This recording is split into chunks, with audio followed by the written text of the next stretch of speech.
staff to move in that direction was enough to act on. So starting with the January 10th meeting, we saw our in-camera meetings move to 5:15 p.m. The start time for regular council and committee of the whole meetings is prescribed in our current bylaw at 7 p.m. And so that can only be changed by a bylaw amendment. And those meetings will continue at 7 p.m. until an amendment prescribing a new time is adopted. So the report and the memorandum that's attached provides you with some options to action the direction that was given on December 13th. As they're presented, they would action that, or to consider other options with respect to meeting start times. And as you've indicated, it's a difficult one to land on a perfect time for everybody. So I don't envy you the discussion and the decision. But to support that conversation, the meeting statistics from 2021 have also been included in the memorandum that's attached to the agenda. And I think you've had an opportunity to review that. It goes into the number of meetings that we've had over the past year and gives you an idea of the length of time meetings typically take. And that might support your discussion around best start times for perhaps the in-camera meeting. So I'll respectfully leave it with you there, and I'm here to answer any questions that you might have. Thank you very much, Ms. Williams. I just want, I got a text from one of the councillors passing on a message from another resident saying they're having a hard time hearing. So I just want to, before I continue, I want to make sure we don't move forward without the public having access to our proceedings. If I could just maybe turn to staff. Have we resolved that issue of sound? Or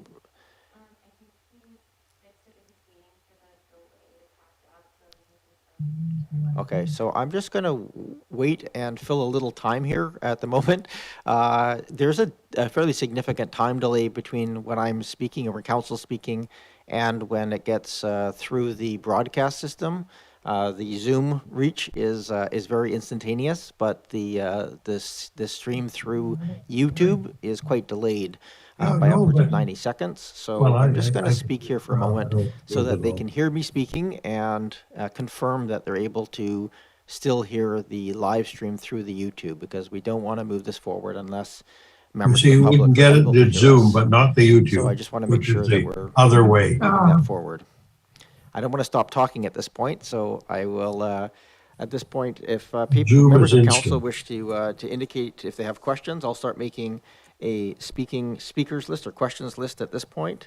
So perhaps if you can use the built-in reactions tab. I'm just in this room with the, it's a bit difficult sometimes to see hands raised. So if I could just have you to use the reactions tab within Zoom, we'll do that. And I'll just also point out to the public, if you are calling in, the meeting ID and passcode are listed on the agenda package. So if you call the 1-855 number, you would hit *6 to raise your hand and *9 to unmute as the instructions. So if you do, if we're taking public input, and this item is subject to public input, then that is the process. If you're calling into the 1-855 number, hit *6 to raise your hand, and then when I call your number, then I will, it'll get flagged for you to hit *9 to unmute. If you're on the Zoom platform, then you would just use that reactions tab to raise your hand. I have a speaking list starting now with Councillor Zelka. I don't see any other hands raised at this point. We're good to go. We have audio streaming. Okay. Excellent. I think we are good to go now on the live audio stream. Thank you for allowing that to carry forward. And I'll go now to Councillor Zelka. Go ahead, Councillor Zelka. Thank you very much, Chair, and thank you so much for checking the sound to make sure that the public can hear us. I very much appreciate that. With respect to this motion, I'm in favor of it moving forward, and finding a way to sort of streamline the hours and try to minimize the amount of time that staff is staying with us very, very late.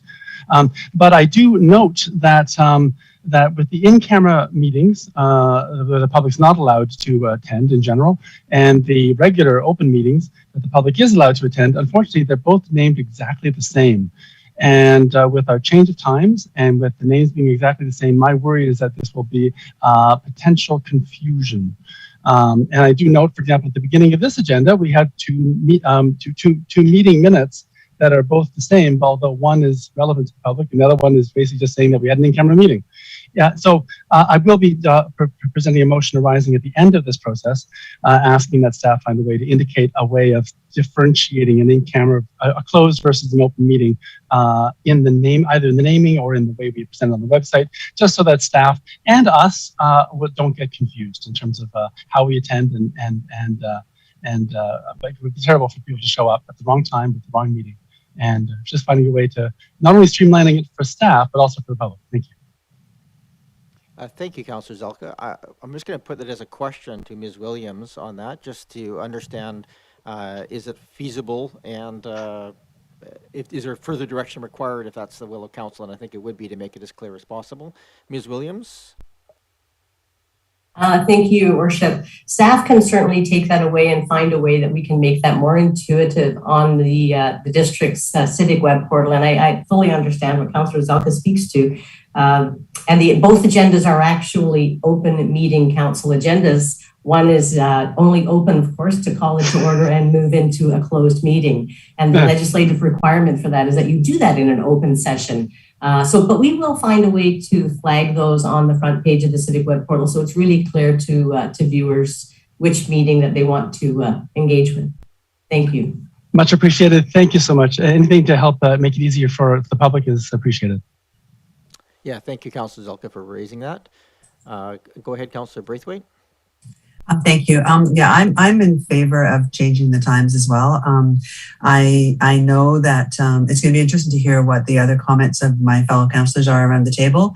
I'm happy with the 6 o'clock start for our regular meetings. As far as our in-camera meetings go, I understand that sometimes that's not enough time if we were to start at 5:15. And I wonder if there's a possibility of continuing an in-camera meeting till after a general meeting, a regular council meeting, or if not, then is there an appetite around the table to perhaps schedule those meetings, because there are only 2 meetings a month, over a lunch hour time or a lunch hour and a half time. That is fine in my schedule, my work schedule. I could accommodate that, but I'm not sure how others might feel about that. So right now I'm leaning towards a 6 o'clock start, and I'm okay with a 5:15 in camera or looking at changing the in camera. Thank you, Councillor Braithwaite. I don't see any other hands raised at this point for discussion. Go ahead, Councillor Appleton. Well, thank you, Your Worship. I'm going to reiterate some of my comments from the first time that this was considered before council. And I will say that with respect to meeting times, I return to the focal premise and the focal intention of the meetings, which is to be accessible to the public and be the point at which the public interacts with council. And I am of the view that changing to an earlier date may potentially present an obstacle to that. As has been mentioned in this discussion, we've talked that it is very difficult to arrive at one single time that works for all purposes. It is very challenging to arrive at that. My approach to this decision making at this stage of the game is that I feel that a discussion about changing the meeting times, because it is the point at which the public interacts with council, this is a decision that needs public input. Up to this point, and granted there is public input at tonight's meeting, I would like to hear more broadly from the community about which meeting times suit them best. We have gone through the last 2 years of COVID using both in-person, hybrid, fully online meetings. There may very well be a great benefit to being able to apply using the hybrid model. I believe that the jury is still out on that point, and that there is that we've yet to figure out what the ideal model is. And in my view, the best approach to make things more accessible for the public is to maintain the status quo until we decide what that looks like. So I very much would like to have a conversation with the public about that. But in the meantime, I'm not seeing. I would like to take the time to consult the public on their view, on their what they believe to be the most accessible option. It is their meeting and their opportunity to meet council. Thank you, Worship. Thank you, Councillor Appleton. Go ahead, Councillor Green. Yes, thank you. Thank you, Mayor.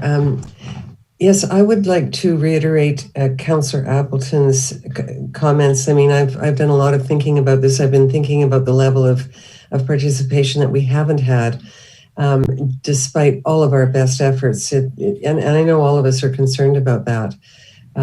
Even on the best of nights, apart from the recent town hall, we're just not finding that people are engaged as they were pre-pandemic, and that has had a huge impact on everything. I'm of the mind that we need to hear from the public on these suggested changes. But finally, is it possible that this is a decision for a new council, given that we're in our last year of this term, and we would be making decisions for, in essence, for a new council that may have unintended consequences or impacts that we're not yet aware of. So I think on reflection, first, I agree with Councillor Appleton that we should hear from our community on these potential changes. And secondly, is this the best time to be making these changes? And those are questions that I'd be interested to hear my colleagues address. Thank you. Thank you, Councillor Green. Go ahead, Councillor Patterson. Thank you, Mayor. And I spoke against changing the times at the when it was first presented for many of the same reasons that Councillor Appleton has already spoken to. I think that during pandemic, we have had an opportunity to not always smoothly, but to the best of our ability, try out different formats of engaging with the public.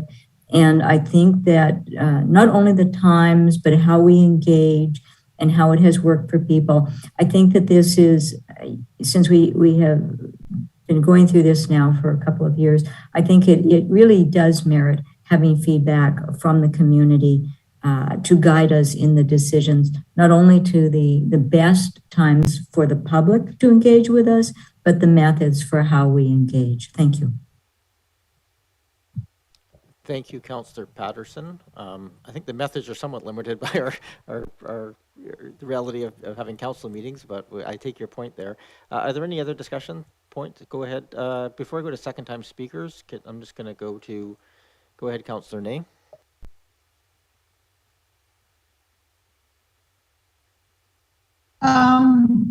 So I guess, I mean, we're talking about shifting the council meeting by an hour, forward by an hour. And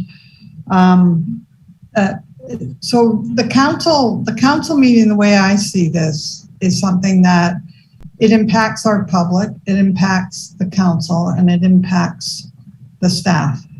And I recognize that you're never going to, as staff have pointed out, you're never going to get a schedule that's going to be perfect for anybody. But the way I see this is that for our public, a 6 o'clock show is workable for a couple of reasons in a way that it might not have been a number of years ago. One is that we're online now, so families who want to watch the council meetings can view it from their living rooms or their offices, wherever they are, or show up in person, typically. As for council, somebody might as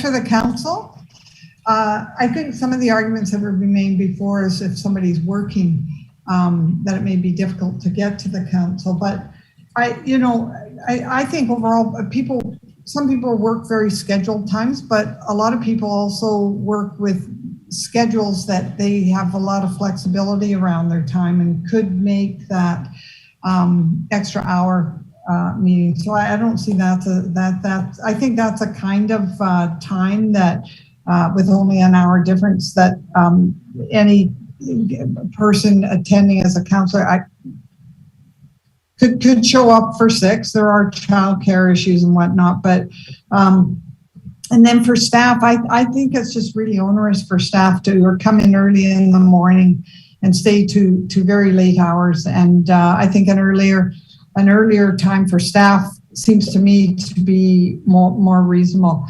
I would at first hand, I would support the motion or the recommendation from staff as is, but I certainly would be open if it's the will of the council to go out and consult our public. I would be supportive of that as well. Thank you, Councillor Ney. I guess before I go to second time callers, I'll just say a couple of words here. I do feel like there is value in moving to a 6 o'clock start. I'm not wedded to that. I think that there's obviously pros and cons attached to it. I think it's a very workable time overall as a balance between giving people a break between their regular work in council and having time to get to the council chambers, but still getting out of the chambers at a reasonable hour. And I do find that the discussions and debates get harder as we get to 10 o'clock, 11 o'clock at night, and I think there is some value in having an earlier time. Many of us get up early in the morning, and it's sometimes makes for a very long day to get to that late night. I would also say, though, I think if we're looking to have a standardized in-camera that allows us to have things, because there are not infrequently, not that frequently, but often enough, need to have just a quick legal opinion or something related to an agenda item. I don't think the 5:15 to 6 o'clock is a reasonable enough amount of time. It just takes a bit more time than that to get through items. So I would really support going to a noontime in camera for those 2 meetings a month. I appreciate, I would like to hear from the rest of council on that, but I see very little downside to that approach, because it allows us the chance to hear any information we have to have, and if we need more time, we can refer it to a later time, either 5:15 or after the council meeting, to deal with any issues that might still arise. So that's where I'm sitting at right now in my own personal opinion, and I think this is one of those ones guided by a test of reasonableness on all sides, and clearly there's good solutions in multiple different ways. So I definitely am looking forward to hearing from the rest of council again on the options that have been discussed here already. I'll go back to Councillor Braithwaite for a second time. Thank you, Mayor. I'm just going to reiterate that I would support the 6 o'clock start. I think that one of the reasons that because I looked at this very long and hard, and when I looked at the interaction that we've had with our residents, I looked at the town hall, and that really spoke volumes to me, because that was something that we started at 6 o'clock and we had almost 77 people sign in. So that kind of spoke to me in that it showed that people were, a 6 o'clock time did work for most people. And most of those people stayed on for the full length of the town hall, which I thought was great. Someone brought up something about the changing the time now, and maybe we should wait until the next council comes in to change the times. Well, I think if we did change the time now, then the new council coming in October, they could at that time change the times back to something that I'm not sure what that was, but they could then change the times back to something different if they chose to. I would really like to try out the 6 o'clock time just to see how it goes.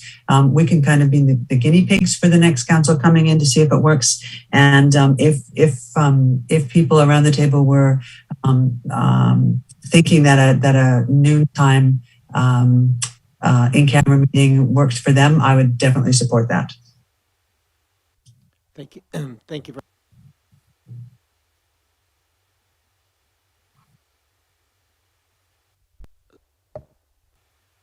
I'm not sure if you could hear me on that one. I think my microphone was off. Thank you for that, Councillor Braithwaite, and others. I think at some point a motion would be in order so we can speak to a specific motion attached to the, well, actually, I guess at the end of the day, yeah, I'll take direction from council. Go ahead, Councillor Green, and then Councillor Appleton. Yes, just very quickly, there are 2 other factors that we haven't talked about, and that is how we manage the meetings themselves in terms of time and our agendas. So I think those are 2 other factors that affect timing and the amount of time we spend, how discussion is guided, and how packed agendas are, and how complex some of the items might be. So I think those are two factors too that we should weigh, but those are just my comments on that. Thank you. Thank you, Councillor Green. Go ahead, Councillor Appleton. Thank you, Your Worship. I would make a motion that Council Procedure Amendment Bylaw number 4740.001 be referred back to staff for development of a public engagement plan on the proposed time changes. So just before I take a seconder for that motion, if there is one, I just want to make sure that I give the public a chance to address council if there's any points that the public wishes to raise with us. I think we owe them that before we get to motions. And my apologies, I should have said that at the beginning. So again, if you call the 1-855 number that's on the agenda, then those you can enter the meeting ID and passcode and hit *6, I think it is, to raise your hand. I'm just going to double check that. Yes. Oh, sorry, *9 to raise your hand and *6 to unmute. And then if there's anybody from the public that's on the Zoom meeting right now, and I see there's a number of people watching that wish to address us on this specific issue on procedure, bylaw amendments, meeting start times, and public input, that this is the appropriate time to do that. You can just use the reactions tab at the bottom of the screen and raise your hand, and we will invite you into the meeting based on the name that's displayed. So again, I'll just go to the public. If there's anybody from the public that wishes to address council on this item, this is an appropriate time to do so. And we will take your comments. You can have comments or questions. Again, the 855 number, if you call that number, enter the meeting ID and passcode on the agenda. You would hit *9. Sorry, I'm just going to double check that. *9 to raise your hand and *6 when I call your name to unmute. I'll give you that direction. So *9 if you wish to speak to council. I don't see anybody who's on the Zoom meeting that's indicated they wish to speak. If you're watching the YouTube stream and are going through that calling procedure right now, I will wait another moment here to see if anybody flags. If not, I'll go to motion and then I'll come back and still take public input if people raise their hands at that point. I'm just going to look at staff. I don't see anybody on my screen that indicated they wish to speak, so I'm going to go back. Thank you, Council, for your patience, Councillor Appleton. The motion, as I understand it, was to refer the matter of start times back to staff. Can you just perhaps reiterate your motion? Thank you, Your Worship. Yeah, to refer the matter back to staff for development of options for public engagement on the proposed time changes. Thank you. Is there a seconder for that motion? I'll second that motion. Go ahead. Thank you, Councillor Green. Go ahead, Councillor Appleton. Do you wish to motivate? Thank you, Your Worship. Just very briefly, again, I appreciate my colleagues' comments on the relative effect of different times. I believe that leading up to this fall's municipal elections, which has already come up at this meeting, I do believe that it is important to have a conversation with the community about what works best for them and what makes it most accessible for people who might want to consider running for council and how they can access those meetings. So it's not just, and I appreciate the commentary about, incoming council. It's not just what the members of the next elected council may do, but it's also how the community may view their accessibility to council in the lead up to the next election, and how that may influence their interest in seeking office. So I think greater accessibility is very important, and I would like to hear what the community has to say. Thank you, Your Worship. Thank you, Councillor Appleton. I just want to make sure I'm clear for Ms. Williams, if I can articulate this. If this motion carries forward, the impact would be in terms of start times, because we may deal with some other issues attached to these proposed changes separately.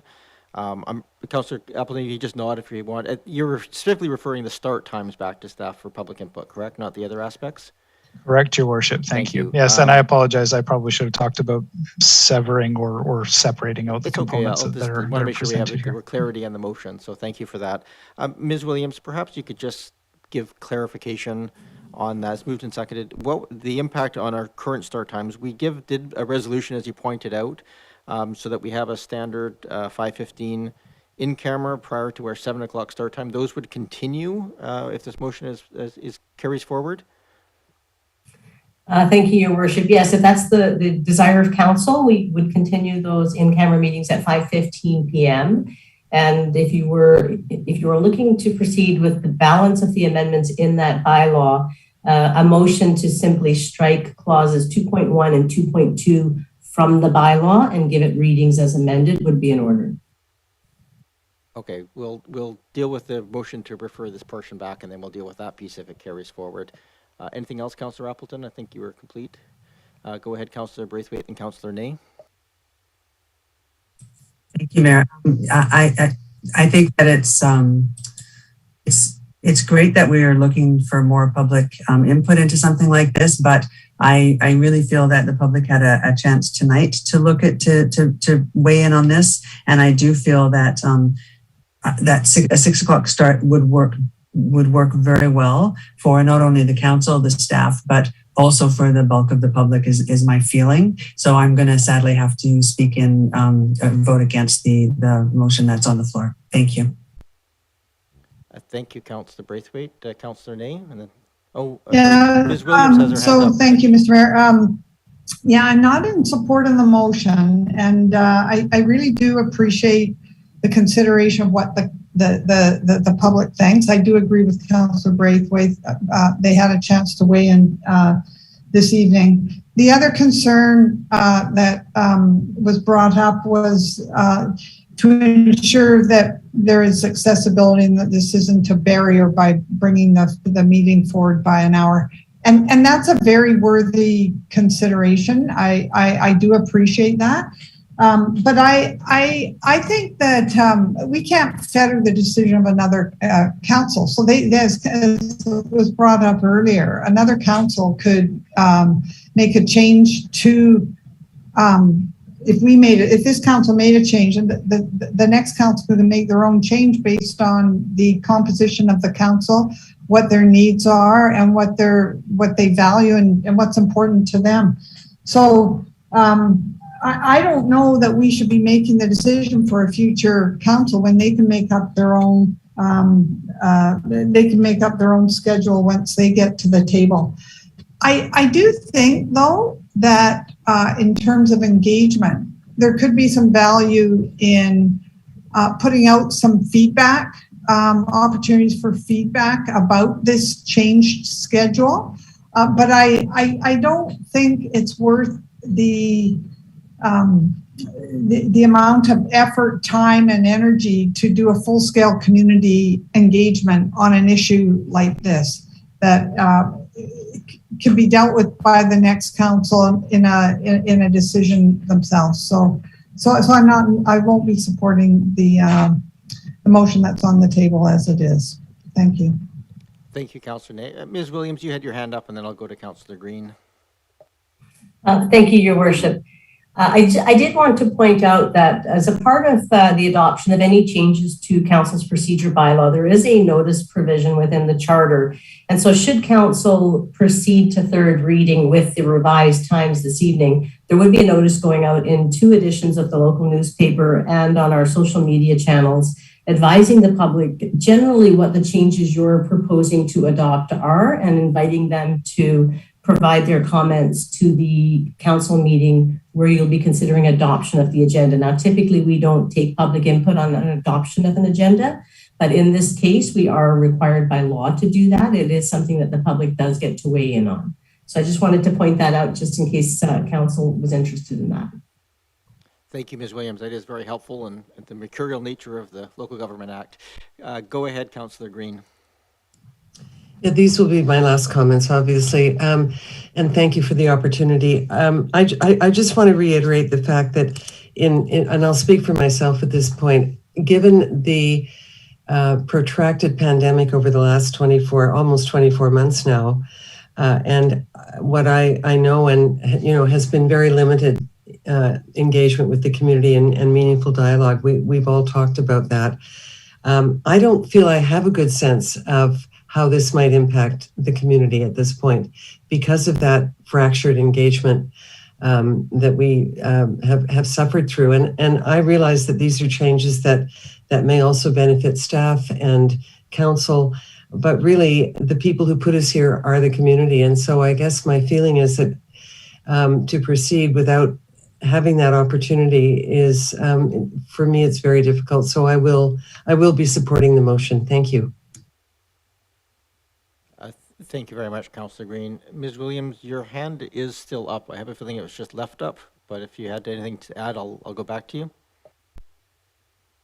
Just drop. Thank you. Any other discussion on the motion to refer this to staff for options for public engagement?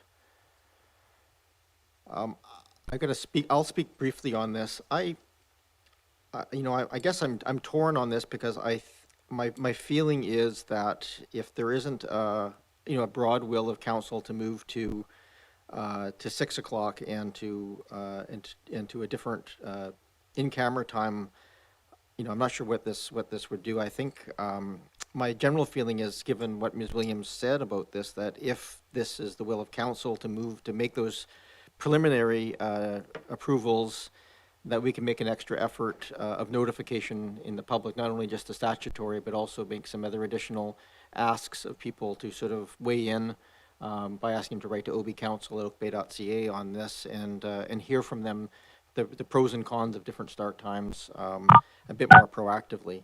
So I'm a little torn on this because I think, given what Ms. Williams said, it may not be necessary. The standard request with a bit of amplification may be sufficient for me to hear from the public on this matter. So I probably won't support the motion as it's made, but I think we can make a follow-on motion, again, weighing on whether or not this is even the will of council to make this move to 6 o'clock. Because I think if it doesn't meet the test of the overwhelming support of council, and I think it has so far, then I'm not sure this portion is needed. So thank you for that, for listening to my words. Any other discussion on this motion? Okay, then I'll call the question. All those in favor? And those, I guess, call them out. I can see them, Appleton, Green, and Patterson. Those opposed?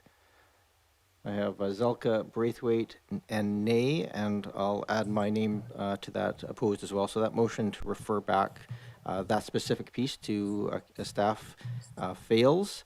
That does not prevent us from doing other aspects of this. So can I perhaps try a motion, Your Worship? You may, Councillor Braithwaite. Go ahead. So I would move that regular council and committee of the whole meetings will be scheduled for 6 p.m. Public input and question period will be extended to council meetings and will be placed near the front of agendas, and the mayor's remarks will be included on special meeting agendas. Is there a seconder for that? Sorry, I looked down at my piece of paper. Thanks, moved and seconded. Go ahead, Councillor Braithwaite, you can motivate if you wish. Yeah, it's just going back to things that people have already said, and I just added in the other two aspects from option one, except I took out the in-camera meetings because I thought that would be a different discussion. Yeah, so I'm hoping that people will support the meetings for 6 o'clock. I'm just procedurally here. Thank you for that, Councillor Braithwaite. I think those are captured in the proposed bylaw. I just want to make sure, Ms. Williams, that we just have an appropriate motion here to capture what we want within the bylaw portion of it. Is that the appropriate motion that's put forward there, and then, or should we and do that through striking out anything that we don't want, or is this approach to the motion sufficient for us to make the modifications to the bylaw? Because we have a suggested bylaw for second, third reading, and then public notification in front of us. Perhaps some guidance here on procedure, Ms. Williams. Thank you, Your Worship. So from listening to Councillor Braithwaite's, the motion she would like to put forward, it sounds to me as if we struck clause 2.2, the one related to the 5:15 in-camera meetings from the bylaw, the balance of the bylaw could stand. So you could strike clause 2.1 of bylaw 4740001 and give the bylaw readings as amended. So you would give it first and second reading and then make that amendment and then give it third as amended. So Mayor, if I might, Mayor, is it easier if the only reason I took the in-camera out was because I thought that people would want to have more of a discussion with the in-camera piece. If it's better to keep the in-camera piece in, but change the time? Because I think that that was what was discussed around the table, that is that the 5:15 time may not work. I can definitely do that, but I leave it up to you and to how to handle that. Thank you, Councillor Braithwaite. Procedurally here, I'm tempted to move the bylaw and strike out items that are, yeah, it's interesting because if we really want to have, at the end of the day, a first and second reading and then make amendments to the first and second reading. So as close as we can get to an approvable piece going forward, I think that's probably the appropriate way. But realistically, we just want to get to a good decision here and have a clean bylaw for reading. So I think what I heard from Ms. Williams that you could move first and second minus that one piece, and that would capture the piece. But I'll leave it to you. You've got a motion right now that was moved and seconded to make those changes, and I think we can read the bylaw back after the fact. I think based on that motion, maybe that's, from my perspective, that's a cleaner way of us understanding what's being proposed. Ms. Williams, is that reasonable, or because we haven't got to first and second reading yet? Thank you, Your Worship. Yes, so you could give it first and second reading, and then Councillor Braithwaite could move that the clause related to the 5:15 p.m. start time for the in-camera meeting in section 2.1 be removed, and then give it third as amended, and that would effectively give you a 6 p.m. start for your regular council and committee of the whole meetings. Your public input opportunity would be added to the council meeting agenda. The mayor's remarks would be moved forward on the agenda, as would the public input opportunity. And the housekeeping items captured towards the end of the report would also be captured in there. So the only issue we have here may just be that the first and second. Well, we can try that. I do want to follow procedure here with the bylaw that we actually move this and make amendments. So that seems like a reasonable approach. So, Councillor Braithwaite, are you comfortable with moving first and second reading? And I'll give you the opportunity to make amendments on that once, if that gets first and second reading. Yes, Mayor, and I mean, it might be at that point that people will want to move ahead with the 5:15. I'm not sure, but yes, I can do that. I can move first and second reading of the bylaw. So if it's seconded, then we'll take any motions to amend the motion as made, but we won't call the question until all amendments are considered. So moved for first and second reading. Is there a seconder for first and second reading? I'm just going to rescind the previous motion that was made to give that direction. So right now the motion given by Councillor Braithwaite is to move first and second reading of the bylaw as it sits here, and then we'll take amendment motions if there's a seconder. I think Councillor Ney seconded. Councillor Ney seconded, thank you. And so that the bylaw is now live on the floor. And Councillor Braithwaite, you wish to make an amendment to the bylaw? Yes, I'd like to amend the bylaw to take out the line that says the closed meeting shall begin at 5:15 p.m. I'll second that. So that's moved and seconded. Thank you. Do you wish to motivate on that? Yes, I just think that from the comments that I heard around the table, that 5:15 seemed like it was not, 5:15 to 6 would not be an appropriate amount of time for an in-camera meeting. So I'm hoping that after this goes through that we can have a discussion in regards to when an appropriate time for in-camera meetings could be. Thank you, Councillor Braithwaite. So the motion to amend has been made. Is there a seconder for that? Mayor Murdoch? Yes, go ahead. My apologies for interrupting. I realize that I've had my hand up and down quite sporadically tonight, so it might not be noticeable right now. Before moving to amend the bylaw, we need to vote on first and second reading so that the bylaw is sitting in a place where it can be amended. Okay, my apologies. Thank you for that clarification, Ms. Williams. And just for our clarification and comfort, if it's moved and seconded, is there any obligations or anything else required under bylaws to move it forward to third or beyond, or is it any special works taken, or does it just go to the next stage and be dealt with at that point if we do first and second reading? If you do first and second reading, Your Worship, and choose not to advance it any further, we can certainly put a motion to abandon the bylaw on the table, or it would just sit at second reading and never have effect. Great, thank you for that clarification. So the motion is from first and second reading. So hearing that, I'll take discussion on this if people are. The motion is I do anticipate some amendment motions coming forward. So, but the motion laid out with the pieces that are there is live. I don't see any other hands raised on it, so I will call the question on first and second reading of the bylaw, and that is all those in favor? And any opposed? I have Councillor Patterson, Appleton, and Green opposed. I am supportive of this going for discussion, depending on what the amendments are. There's enough other pieces in here that I think are worth moving forward. Even if we take out all of the start time pieces, I think the other pieces on here are worthy of moving forward. So I'm not sure where we're going to end up on the start times, but I think the other housekeeping pieces are all required, so I'm happy to support it at this point. Go ahead, Councillor Braithwaite. You indicated you wish to make some amendments to the bylaws as provided.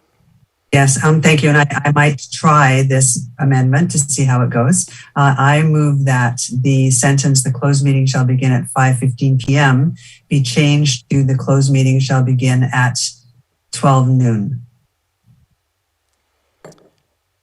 Is there a second or moved? Seconded? Okay, thank you. Councillor Braithwaite, do you want to add anything, or is that fairly simple? Yeah, I just think that for 2 meetings a month, I mean, I'm a working person. I feel that I could take that time out of my schedule for 2 meetings a month. It doesn't add anything to the later part of the day. It's in the middle of everybody's day. And it just makes more sense to me to have that time taken up in the middle of the day rather than added in another evening meetings or added on to the end of a long day. Thank you, Councillor Braithwaite. I see Councillor Zelka with your hand up. Go ahead, please. Thank you, Chair. As I indicated when we discussed this at Committee of the Whole, if this was to be brought into effect, I would not be attending any of the meetings that began at 12 noon, as I am a working person with a separate full-time job. So I welcome you to, the will of the council can do what they wish, but I will not be attending any of the 12 noon meetings. Thank you. Thank you, Councillor Zelka. Are there other discussions on this motion to move it to 12 noon? Go ahead, Councillor Green. Thank you very much. Well, again, my point is that we have not canvassed the community on how this might, affect them. Although I realize we don't have the public attending in-camera meetings, but it's part and parcel of the larger package. But in my opinion, and I respect Councillor Braithwaite's comment that she is also a working person, but there are many jobs that do not allow you to leave at noon. You may have shift work. You may be unable to make those meetings, and if we're looking to encourage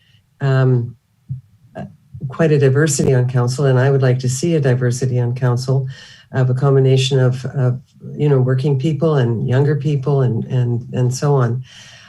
This could be a real barrier. I know that in some cases that it's just not possible for people to attend noon meetings, and I think Councillor Zelka has indicated that he would be unable to do that. So again, I think it's something that we need more information about, and we need to understand how it will impact both the community and potential candidates who might want to run for office. So that's my feeling on it. Thank you. Thank you, Councillor Green. Go ahead, Councillor Nay. I guess I'm personally, I appreciate the concern about a future council, but I'm less concerned about that because I think that council can set up the schedule as it suits that particular council, and in-camera meetings are really just for the council, not for the public anyway. So, but I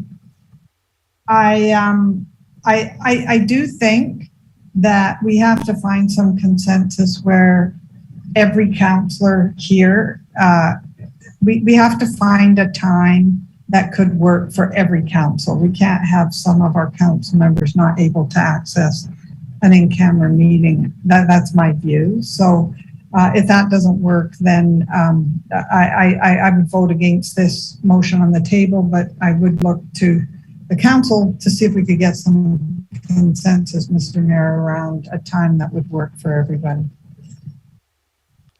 Thank you, Councillor Ney. I have all the first-time speakers have spoken. Anybody else wish to address before I go back to second time? Go ahead, Councillor Braithwaite, as the mover. I'll go back. Thanks. I was going to agree with Councillor Ney's comments. I can't in good conscience put something on the table where one councillor can't attend a meeting in that regard. So I don't know whether we just defeat this motion or whether we can remove this motion and I can just change it to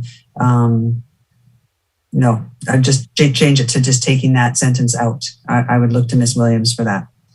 Thank you, Thank you, Councillor Braithwaite. Ms. Williams, I believe if the mover and the seconder, and I've heard them both speak in support of just removing the motion, is that if with both of their agreement, we can do that, I believe, procedurally. I just want to clarify on a bylaw motion, related motion, that we're still able to do that.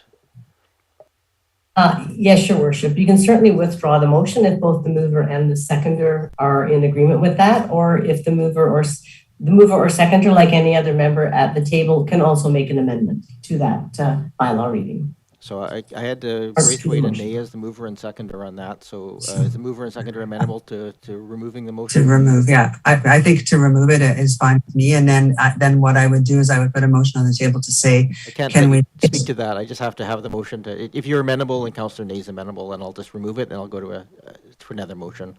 Councillor Ney, I have you nodding. Yeah, so that motion is no longer on the table. And given that motion was yours, I'll give it back to you, Councillor Braithwaite. So I will move that the sentence, "The closed meeting shall begin at 5:15 p.m." be taken out of the bylaw.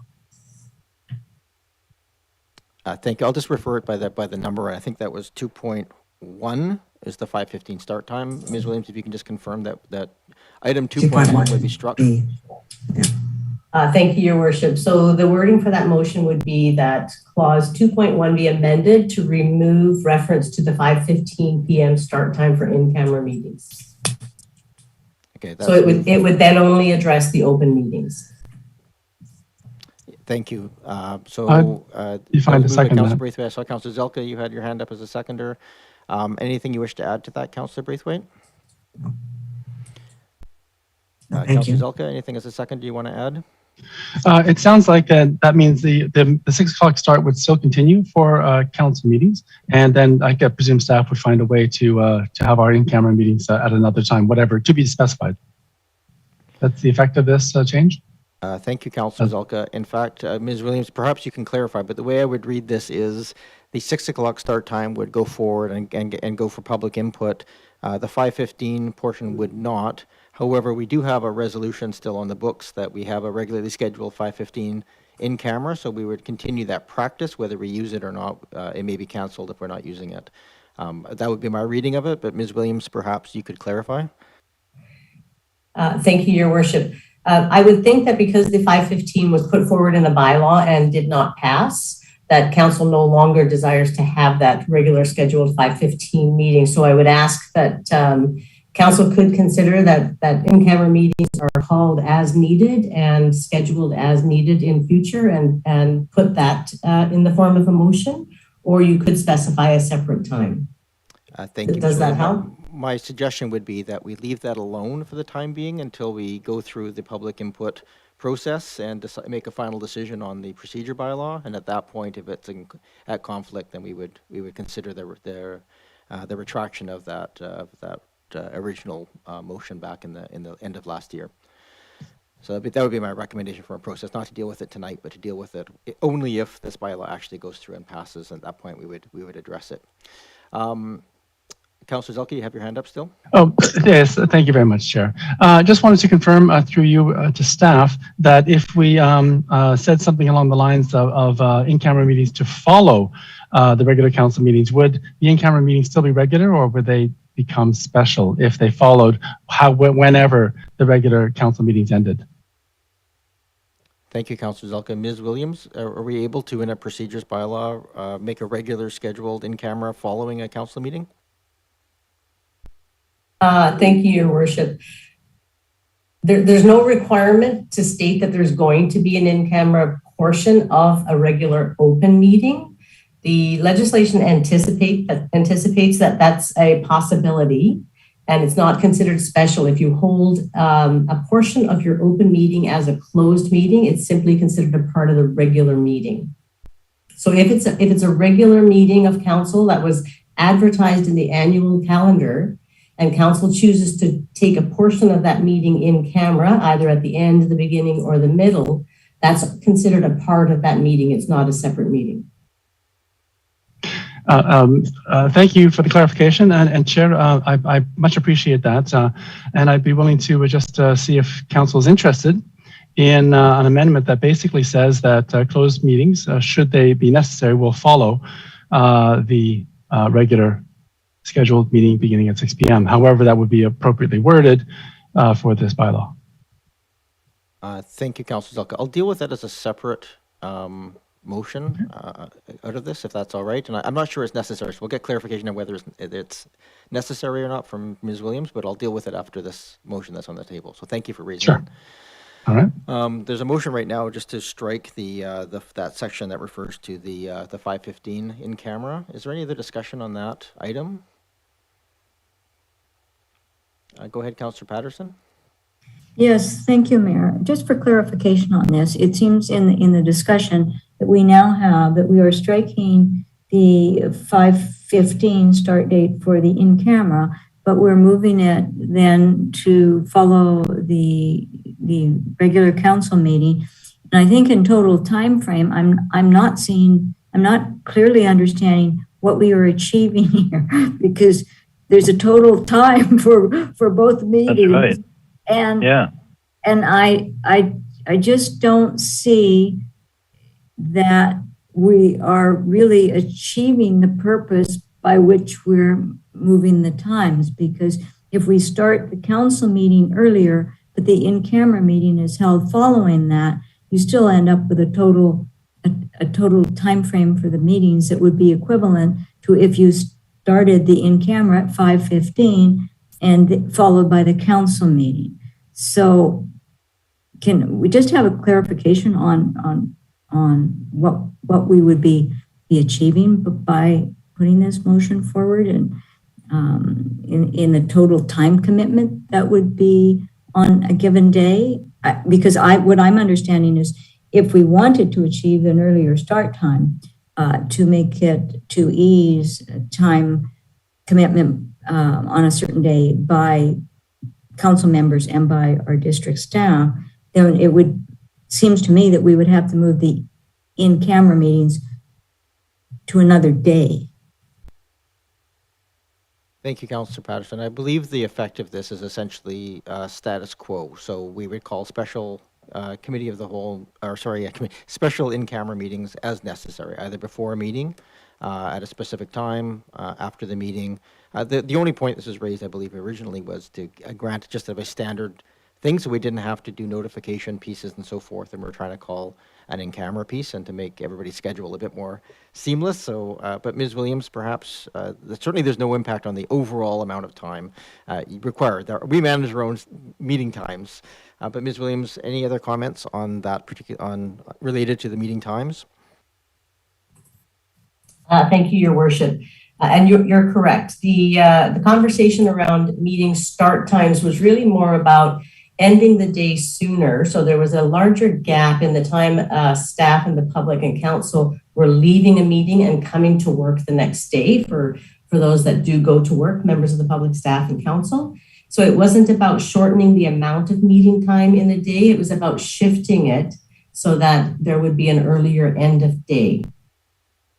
And the motion before us right now is to remove reference to the 5:15 p.m. start time for in-camera meetings. So the procedure bylaw amendment will only deal with the 6 p.m. regular council and committee of the whole meeting times.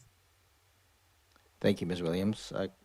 Anything? I think Councillor Patterson, you're done. Go ahead, Councillor Ney, and then I'll go back to Councillor. Is there a motion on the table, Mr. Mayor? I'm a little confused where we are. No worries. So the motion on the table is essentially to strike the portion of the bylaw that refers to the 5:15 regular in-camera meeting. So that would just Thank be you. So I guess what I'm just wondering, have we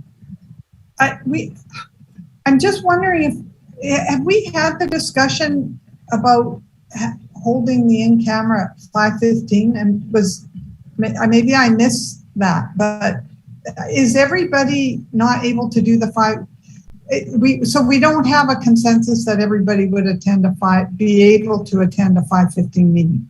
Have we done that already, or no? Thank you, Councillor Ney. So the discussion can be here tonight. There was a resolution made at the end of last year to implement that with a 7 p.m. start time of council, but to implement a regular 5:15 committee in-camera meeting, just so that notification process was just simplified for everyone.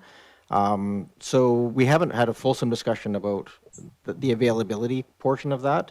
The reason it's being brought forward is the memo that's attached to this agenda, which should have recognized that very few in-camera meetings can be resolved within sort of the 40 minutes allowed by starting at 5:15. And so the idea was perhaps just that wasn't sufficient amount of time to get any meaningful work done, and so we may have to look at some other option.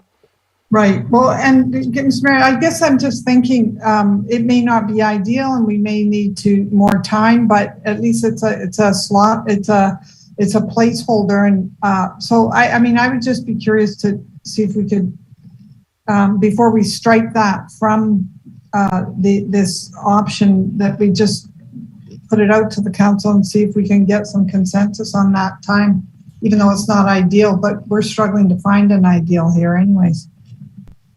So I think that's fair, Councillor Ney, and there's hands raised, but if there's anybody around council that feels like 5:15 is not manageable in their lifestyle or is unreasonable, then I think this is the time to raise it, because I think that we've already sort of established that if we can't have unanimity and availability on this, then we should probably not move forward. Thank you, Councillor Ney, for asking the question. Councillor Appleton. Thank you, Your Worship. In terms of availability at 5:15, again, I will return to the point. My point of dialogue seems to be a bit different than others. It's not about whether or not I personally can make 5:15. It's about whether or not other people see it as a barrier to being able to make 5:15. And again, it's not about what the future council will choose to do or not do, but what decisions members of the public might make about their decision to run for council, depending on their availability for that 5:15 start time. So I'm speaking, I don't approve of a fixed 5:15 start time, mostly because of the accessibility to that it may represent a potential barrier to incoming members of council. Thank you. Thank you, Councillor Appleton. I do see the member of the public who wishes to speak, but I'm just going to get through this portion of this before we go to calling any final questions, I'll go back to the public. So if anybody wishes to call the 1-855 number or raise their hand within the Zoom app, I will go back to you prior to calling the question on the first and second reading. But we're just going to go through amendment motions first before we get to that point. Councillor Ney, was there anything else you wish to add? Whoops, sorry, I meant to put that down. No, thank you. No, thank you. Go ahead, Councillor Braithwaite. Thank you, Mayor. Yeah, I mean, I'm actually fine with the 5:15. I just thought it was the will of council not to have the 5:15. So again, if the seconder of this motion is in agreement, we can take this motion out and leave the bylaw as is. That works for me. Actually have Councillor Zelka as the seconder on this motion. Oh, sorry. I will, yep, Councillor Zelka seems amenable to removing that motion, so we're back. That would be fine. So that motion to remove the 5:15 is no longer on the table. So we're back to the original motion as laid out within the report here. Is there other discussion on this, on the bylaw as it stands right now for first and second reading? I just would raise one other point of this that just came up in tonight's meeting, was just that our procedures bylaw is a little odd in that it encapsulates new business and notices of motions at the end of committees of the whole, but for some reason at the beginning of our council meetings, and I think it usually should be at the end, where we can actually, can have motions arising from things that might have happened during the course of the meeting. So I would just suggest that perhaps a motion be add to amend the procedures bylaw to move the notices of motion following new business in the regular council meeting agendas, because I think it's a little confusing the way it's laid out right now. I'm not going to make the motion, but if other members of council are amenable to that, to make that change for first and second reading. Councillor Braithwaite, you want to make that motion? Is there anybody seconding? Moved and seconded. Councillor Braithwaite as the mover, do you wish to speak to it? No. I think you explained it well, Mayor. Okay. So that motion is now live. Go ahead, Councillor Zelka. Yeah, as long as the two agenda processes are the same for committee of the whole and council, then it's a no-brainer. Thank you. Thank you. So that motion to amend, so this is to amend the second reading to include that change. Any other discussion on that? I'm not seeing any, so I'll call that question. All those in favor? Any opposed? Councillor Appleton and Green opposed? Is that correct? And Councillor Patterson? Okay, that carries, but generally practice here is that if you're going to oppose a motion that's being made, that we hear the rationale for it, so we can all consider that rationale. It is now live as part of the second reading, but we can always amend it again if people wish on third reading if this carries through. So the item here is right now the motion essentially as provided within the agenda package, and I'm looking for any other motions to amend. I don't see any. I'm going to go back to the public then to see if there's any other any discussions, and I know we have one person online. Again, if this passes, then we'll go on to third reading and go for the public notification and have it come back to council in the future. So it's not the end of the road here today, but certainly should give some direction. I have someone with the last phone digits of 9907. If you could hit *6 to unmute, or if you're in the app, you can use the unmute function. And there we go, you're unmuted. Welcome to the meeting. If you could state your name and municipality of residence, you're welcome to address council. Yes, thank you. Anthony Mears, South Hope Bay. I tried to get in before, but there's been some glitches. I don't know why in the original motion. I did like Council Appleton's logic. He seemed to explain it very well. I think...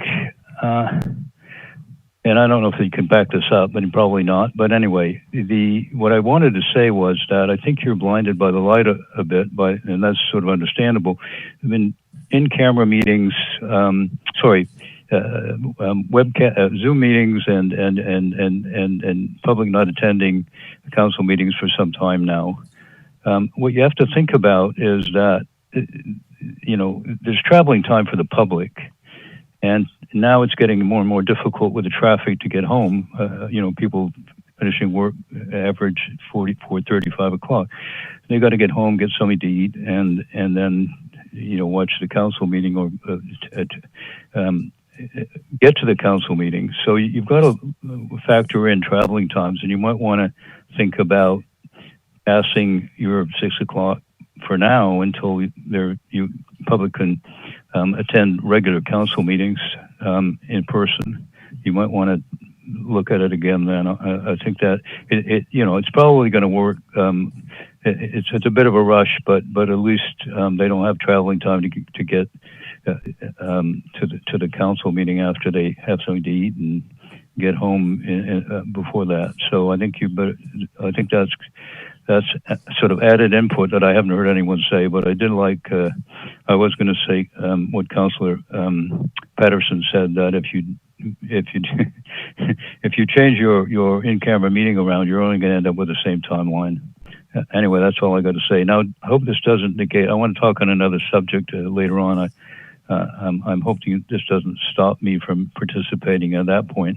It does not, Mr. Mears. You are welcome to reach out on the later agenda item as well. All right. Thank you. Okay. So thank you. Thank you. So to back to this table here, we have a motion on the floor. I'm ready to call the question if there's no more discussion on the table here. I just want to guess one piece of clarification for my comfort here. Is there any motion required to kind of ask staff to, I guess, amplify the public notice that would go out with this naturally? So something along a bit more plain language, council's considering changing the start time to 6 p.m. and we would welcome your input kind of pieces on social media. Is there anything required from a direction from council to do that, or is that just a direction taken from council? Okay. I'm getting nods in the room here for those of you who can't see our staff in the room. So that would happen if this goes forward. So it needs to go to first and second reading at the moment. Any other discussion? And if we could mute all the other members that are on here right now, just be so we don't get the background noise. Any other discussion on the motion? I'm not seeing any, so I'll call the question. All those in favor? I think you already called the question. No, sorry, this is on first and second reading. Okay. So we're back at the original motion. There's been no amendments made to it, and we're just here with the recommendation. So this is quite a large number, not a large number, but a number of procedural changes attached to this document as well.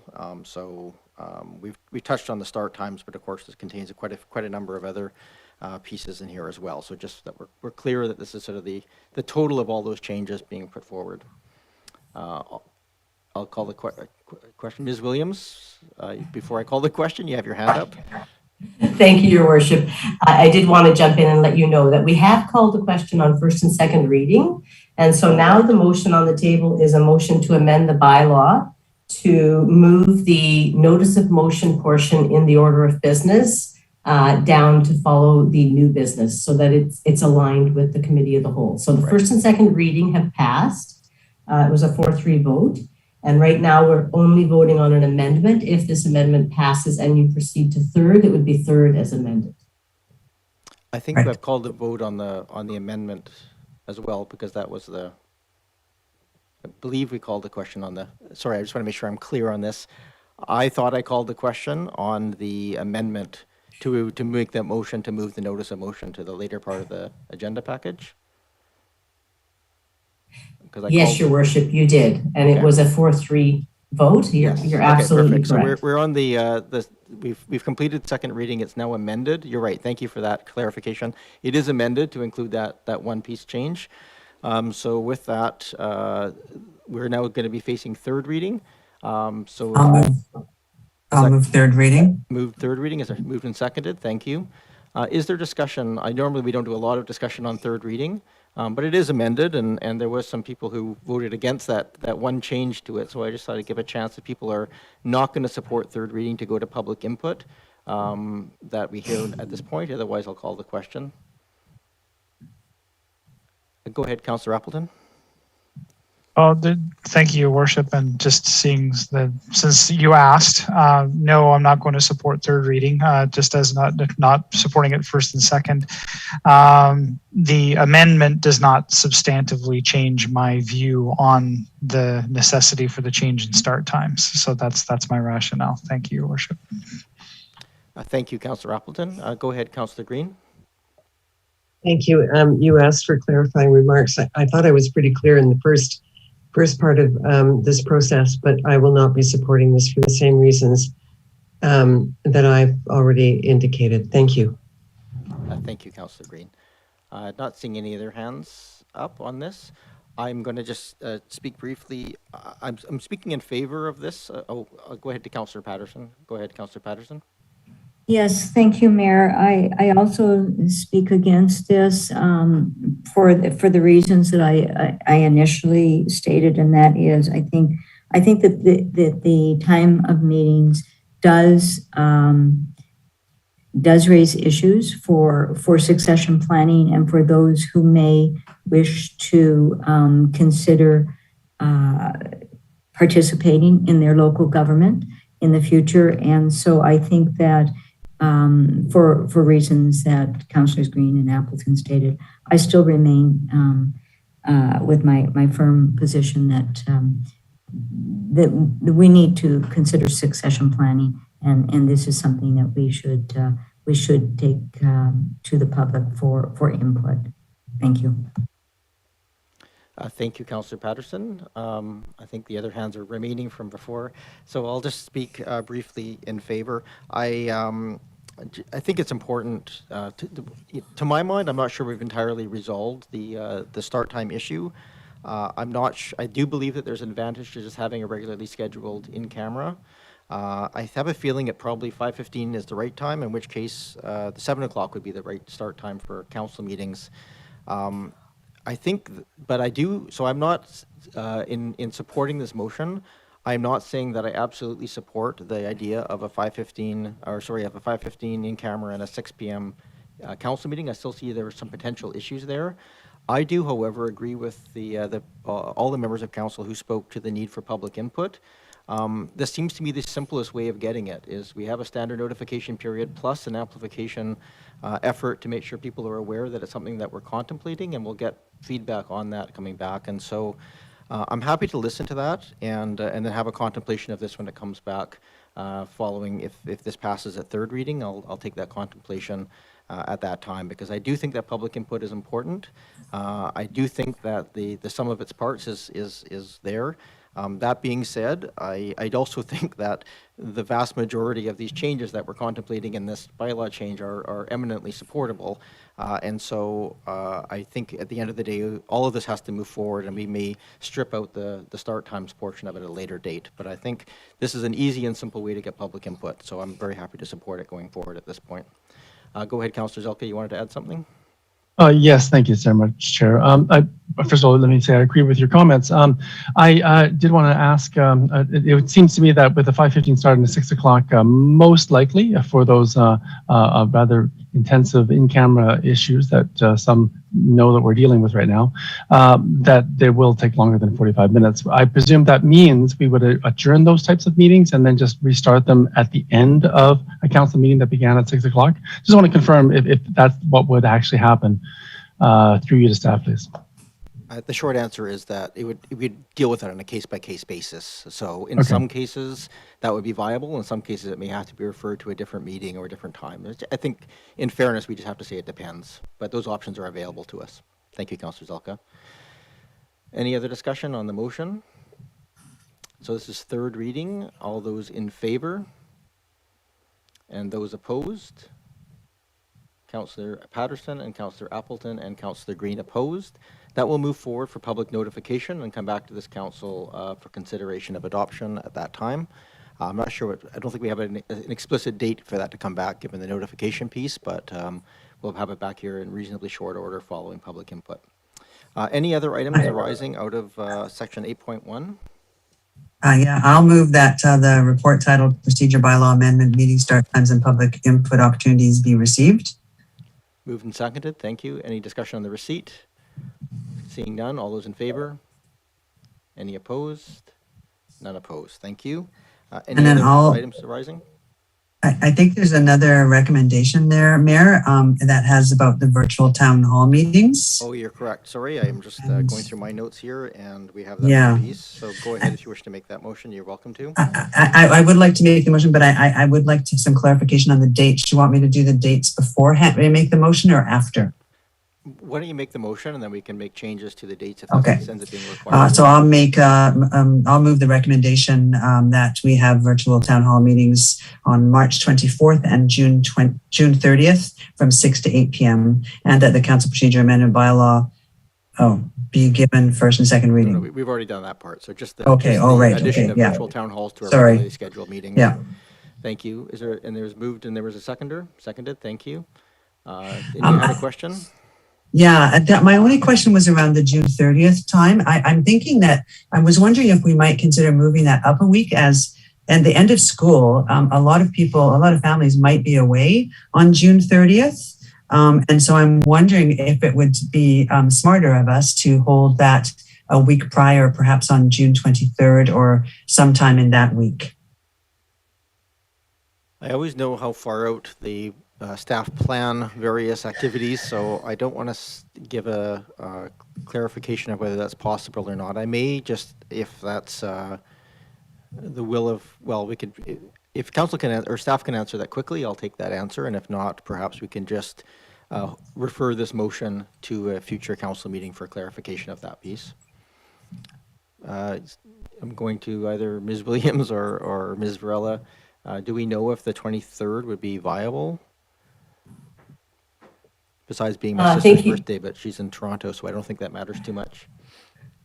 It is my wedding anniversary. Ms. Williams? We could certainly move it to the Thursday prior to June the 30th, so to Thursday, June the 23rd.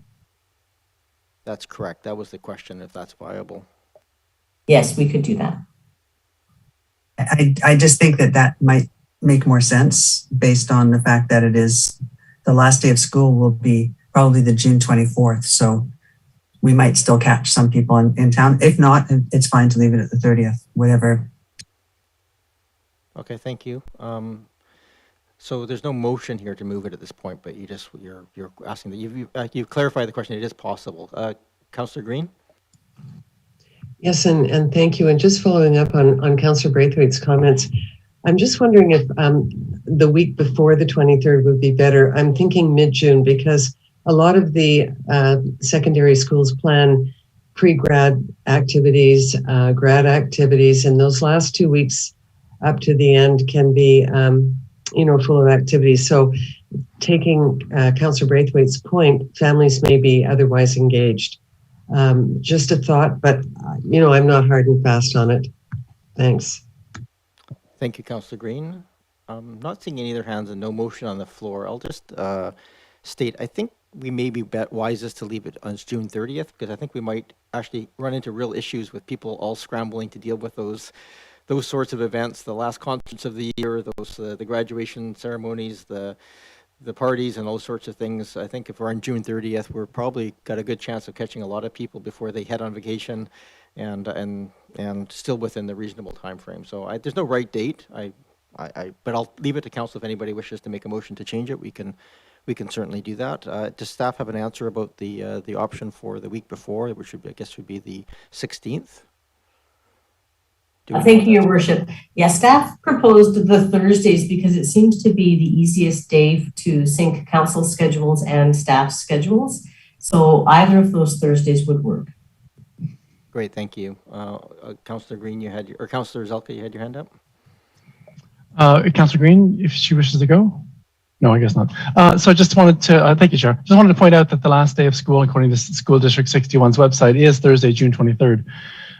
So I think it would be appropriate for us to move either to that day or the week before. However, I imagine graduations would be the week before. So I would be, if we're going to do a poll, I would poll for the 23rd. And maybe we should just leave that with staff to figure out. Well, right now there's a motion to, at least tentatively, as a motion reads on the March 24th and June 30th. So, if there's no motions to change it, it'll move forward on those dates. So I'll just leave it to council if they see wish. It could always raise it again, of course, but better to deal with it now if we can. Don't see hands popping up to actually formalize the change. So I'm ready to call the question. All those in favor? Any opposed? None opposed. That carries. Thank you. Any other items arising? There's nothing else on the report, but go to council if there's anything else.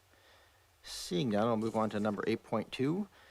It's funny how we go through things, and some things take a long time, and some things are fairly quick. We have next up item 8. I'm just going to call to anybody on the public who wishes to address anything from 8.2 through 8.6. We're doing adoptions and first, second, and third readings of bylaws, subject to public input. So if there's anybody wishes to provide input, please do so at this time. Again, if you're meeting online, you would hit the *9 to raise your hand and *6 to unmute when I call you to. So I will go to the, I'll get the, before I go to 8.2 in terms of any motions, I have one member of the public who's already raised their hands. I'm going to go to Ms. Williams just to introduce item 8.2, the procedure bylaw amendment. Thank you, Your Worship. This bylaw was before council on January the 10th, and it was brought forward to action the directions that council had provided on the committee and commission review at the 1-year mark. So it's received 3 readings, and it's here for council's consideration of adoption tonight. and it is subject to public input in accordance with the community charter. Very good, thank you. Are there any questions of council to staff on this item? We've had first three readings, so I'm just going to go to the public then. I have a caller with the last four digits, 9907. You can hit *6 to unmute, or you can hit, if you're on the Zoom app itself, you can use that. But *6 to unmute. Again, if you could just state your name and your municipality of residence and then address council. Welcome.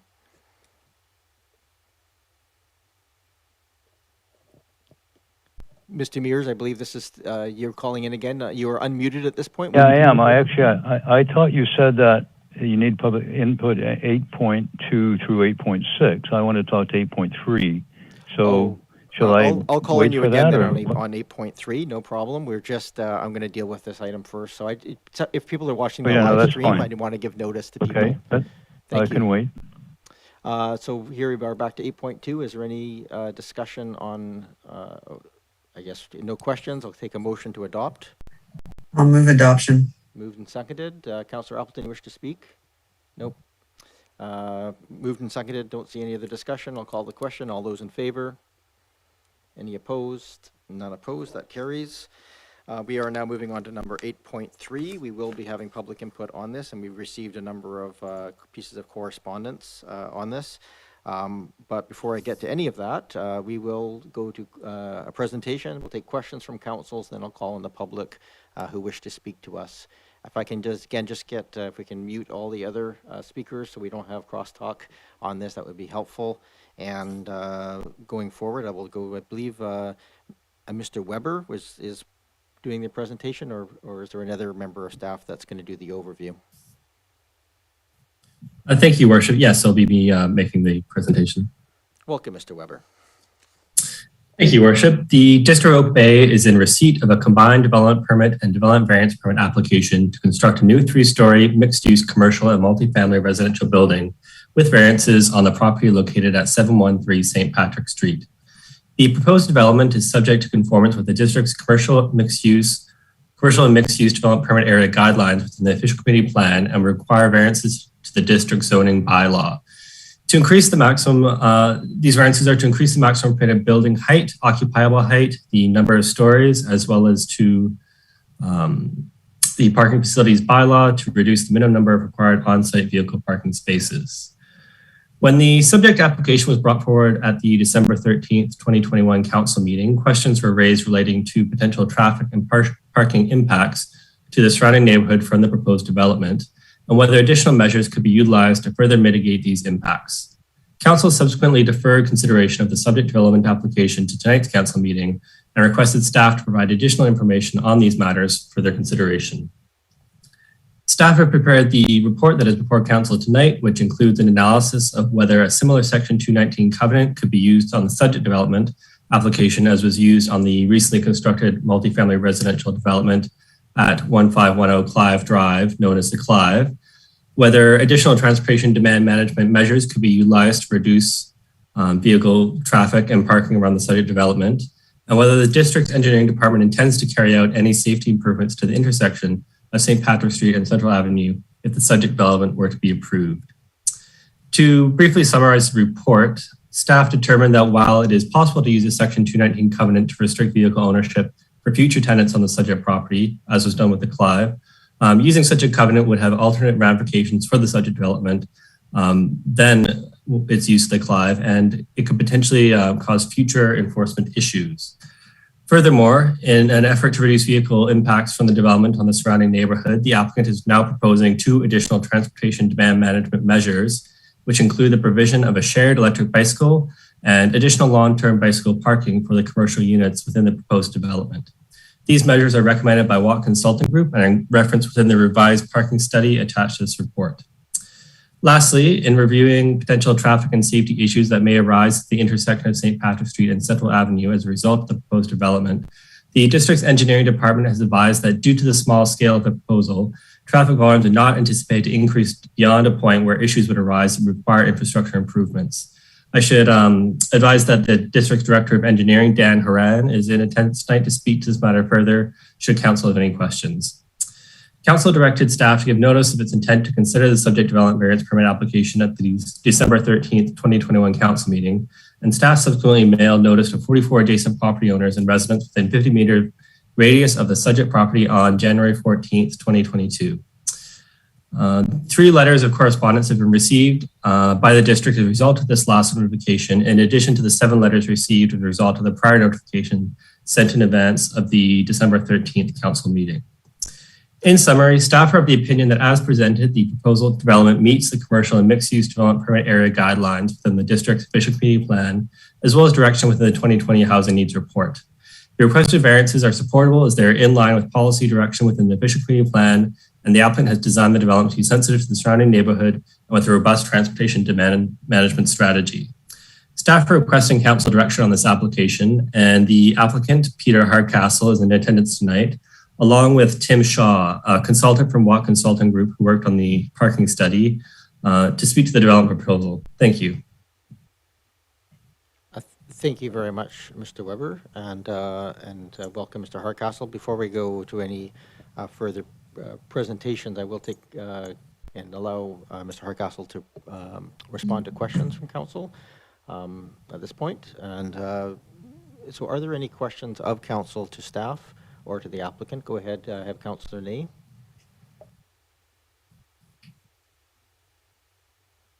Sir Ney, you're still muted.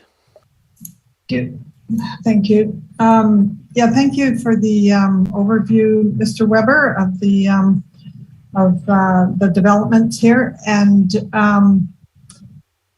I appreciate you know, the revisiting of the transportation demand management measures here, and the comparison of the covenant with the Clive, and making the distinction how that's it's very different for this one, and I found that quite compelling. So you've added some additional measures in the TDM, and that I found that fairly compelling. But one of the issues that I started to think about is that this whole TDM really only works so long as the bikes continue to be available for residents of the and now employees and commercial tenants. So the question I have is, what would compel an owner of the property to ensure that the bikes are maintained, repaired, and eventually replaced to fulfill the requirements of this covenant? I'll go to allow Mr. Hardcastle to answer that question. Thank you, and I want to clarify at the beginning that everybody can hear me clearly at this time. Your audio is extraordinarily low once again. If we can find a way to bump up that volume, that would be very helpful. I will indeed.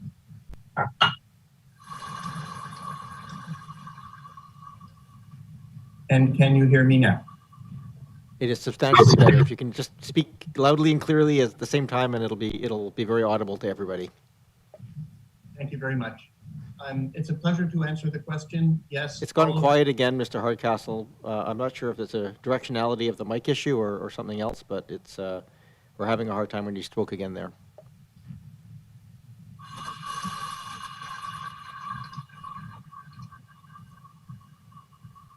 I keep turning up the microphone louder and louder. Can you hear me now? Now it's very clear. Thank you. Very good. Each of those parking reduction measures are subject to covenants. They are registered on property. Mr. Hardcastle, I don't know what's going on, but when you ask me the question, it sounds fine, and then when you speak again, it gets low again. So I'm not sure if there's an auto adjust button or something there that's trying to modify your input, but for whatever reason, when it's coming through here, it's quiet. So I'll just let you speak again, and I'll flag you if it's too quiet, but I'll let you crank everything up. I won't interrupt you, and I'll let you speak. And I am now holding my microphone at a higher level, and yes, it does continue to drop automatically. I don't know why, but can you hear me now? The parking reduction measures are assigned to the property by covenant, they will be permanent on the property. So the owner is obligated to maintain the maintenance of those bicycles, to make sure that the bicycles exist on the property at all times for the duration of the lifetime of the building. So if I may, Mr. Mayor. Go ahead. So could it, I mean, I've never seen a program, I've never been involved in a program like this, and I'm just trying to anticipate issues and conflicts that would need to be resolved, and how that would happen for residents. If a resident, you know, complains about some aspect of the functionality of a bike, you know, I mean, at some point they're going to have to work it out, but I guess what recourse does a user of the bikes have if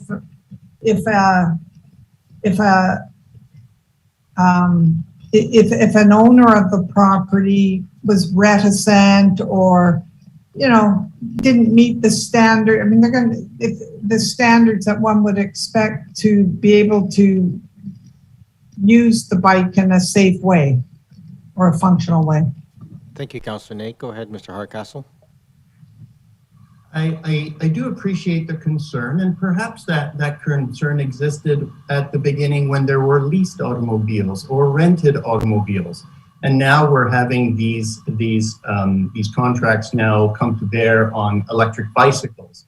The building would be obligated to maintain a bicycle in a good workmanship-like manner. Each time a tenant borrowed a bicycle, if there was an issue with that bicycle, they would obviously mention that to the building property manager, and that bicycle would be taken out of service and repaired and then returned into service. Some of the companies that are now providing these electrical bikes in a fleet-like agreement actually come by, drop off a bike, and pick up the one that is no longer serviceable. And they're rotated like this, very similar to a car share program, to make sure that the obligations is still met at all times. And we have now expanded the obligation from 6 electric bicycles for the tenants, the residential tenants, and now this evening we're bringing an additional electrical bike serving the needs of one of the commercial tenants. So we have both of those audiences that would be able to provide input and to make sure those bicycles are available at all times in a working manner. So thank you very much. Just one more question, and I'm sorry to niggle on this. It's just that in my experience of covenants is that like it would be very clear for us if this council were to approve this project, but covenants kind of disappear over time. Like, not legally they don't, because they remain on the title of the property, but the details of what's in the covenant that become less familiar to people, the users of them. So they're not visible, really. So, I mean, are there any strategies like in rental agreements or anything that would demonstrate the compliance with the covenant, but also communicate to the tenants what the obligation of the owner of the property is? I mean, I don't know if that's what's done.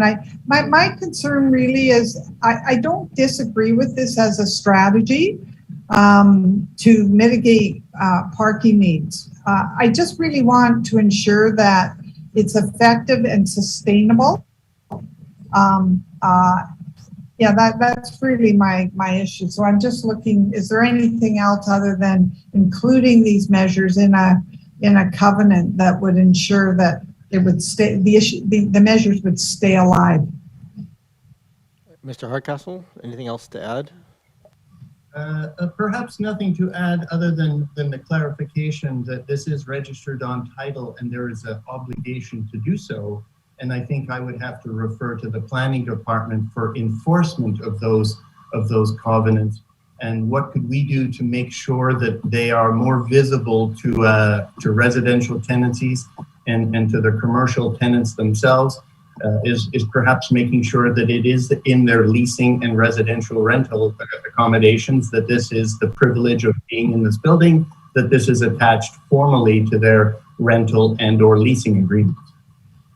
Okay, thank you. That would be worth exploring anyways. Thank you. Thank you very much, Councillor Ney. I have Councillor Braithwaite and then Councillor Patterson. Go ahead, Councillor Braithwaite. Thank you so much. Actually, Councillor Ney brings up a very good point. I would also like to see that built into the, added into the rental agreement. I think that would be something that would then always ensure that that is at the forefront and that the tenants that are moving in would be very well aware of that. So I think that's a very good point that Councillor Ney brought up. Thank you for coming back with the new parking report. With interest. I was really hoping to see a couple of spots added because this is really one of the big concerns that I have for this building is the lack of parking. But I would like to bring up a couple of points in the parking report, and I know that there's someone here that wrote the parking report. I just can't remember who it was. I'm sorry, I don't know the Councilor. I thought there was. Hi there, this is Tim Shaw from Watt Consulting. I'm here and I authored the. Right. Okay. Thank you so much, Mr. Shaw. Yes, on page 19 of your report or page 72 of our package, there is a table 5, and it is the summary of the TDM programs and parking demand reductions. And it does say at the very bottom of that, on page 19 or page 72, that the total site parking demands with TDM is 6 spaces, so 10 minus 4. The proposed parking supply is 4 spaces, and the difference is minus 2. So obviously, the parking this parking summary has suggested that there should be 6 spaces, but there's only going to be 4, so it's minus. The difference is minus 2. And then on page 20. The very last paragraph of conclusion, and this is where I got really confused, is that it says, to address the parking shortfall, the applicant will be committing to 5 TDM measures, which reduce the site parking demand from 10 spaces to 6 spaces. In summary, the provision of 4 off-street parking spaces is supported. So again, there's 2 parking spot deficit there that I'm very confused as to where that deficit fits. Thank you, Councillor Braithwaite. Mr. Shaw? Yes, so through the chair, thank you for that question. I think the easiest way to answer this question is that the deficit of two stalls is attributed to the commercial parking demand that we calculated for the site. So all of the residential parking with the TDM programs in place, all the residential parking demand will be accommodated. With the commercial parking, there is a slight shortfall. That's the minus 2 there. But what we do say, and I believe it was actually in the executive summary, if you scroll up to the executive summary. But essentially what we say is that because at certain times there will be additional commercial vehicles coming to the site, customer and visitor vehicles, those vehicles will park on street. And that's when we refer back to the on-street parking assessment, which we found there was available capacity. So in the conclusion, we say that with the TDM program in place, it reduces the parking demand from 10 to 6. Yes, there's still a shortfall of 2, and those are 2 commercial vehicles. But in our assessment, with this TDM program in place, we are supportive of the expected parking demand for the site, and not concerned about those 2 commercial vehicles that can simply park on street because of the available capacity. Thank you. Go ahead, Councillor Braithwaite. Well, okay. Again, so there's no commercial parking, there's no visitor parking, but then also, where do the commercial trucks park? Because when I looked through the package, I saw that in a rendition of the current building, there was a picture that showed a commercial truck that parked across the driveway onto the sidewalk right up to the building to unload, I guess. But the way this building is configured, a beautiful building that it is, it actually is taking up more space. So there's actually not that not the space available, I don't think, for a commercial truck to come up into to cross the driveway and take over part of the sidewalk because the building is now in the way. So how is it being proposed for commercial vehicles to be able to unload at this site? Thank you, Councillor Braithwaite. Mr. Hardcastle, I think that's probably appropriate for you. Certainly, at the moment, similar to other businesses on this particular intersection, there is no provision for commercial vehicles for unloading, and it seems to be consistent with the bylaw that with buildings of this size, with commercial tenancies of this size, and it's a good time to note that the commercial tenancies are greatly reduced over the area of the tenancies at the moment on site. So the need for loading technically has been reduced a little bit. The need for commercial parking for the patrons has been reduced a little bit as well. And that there should be sufficient room in the neighborhood for commercial vehicles who are making these deliveries to do so within the expected road conditions that are here. Similar to how they do for Delish or for ourselves with products coming and going, and for the existing 3 small businesses that are currently located in the building. Thank you, Mr. Hardcastle. Go ahead, Councillor Braithwaite.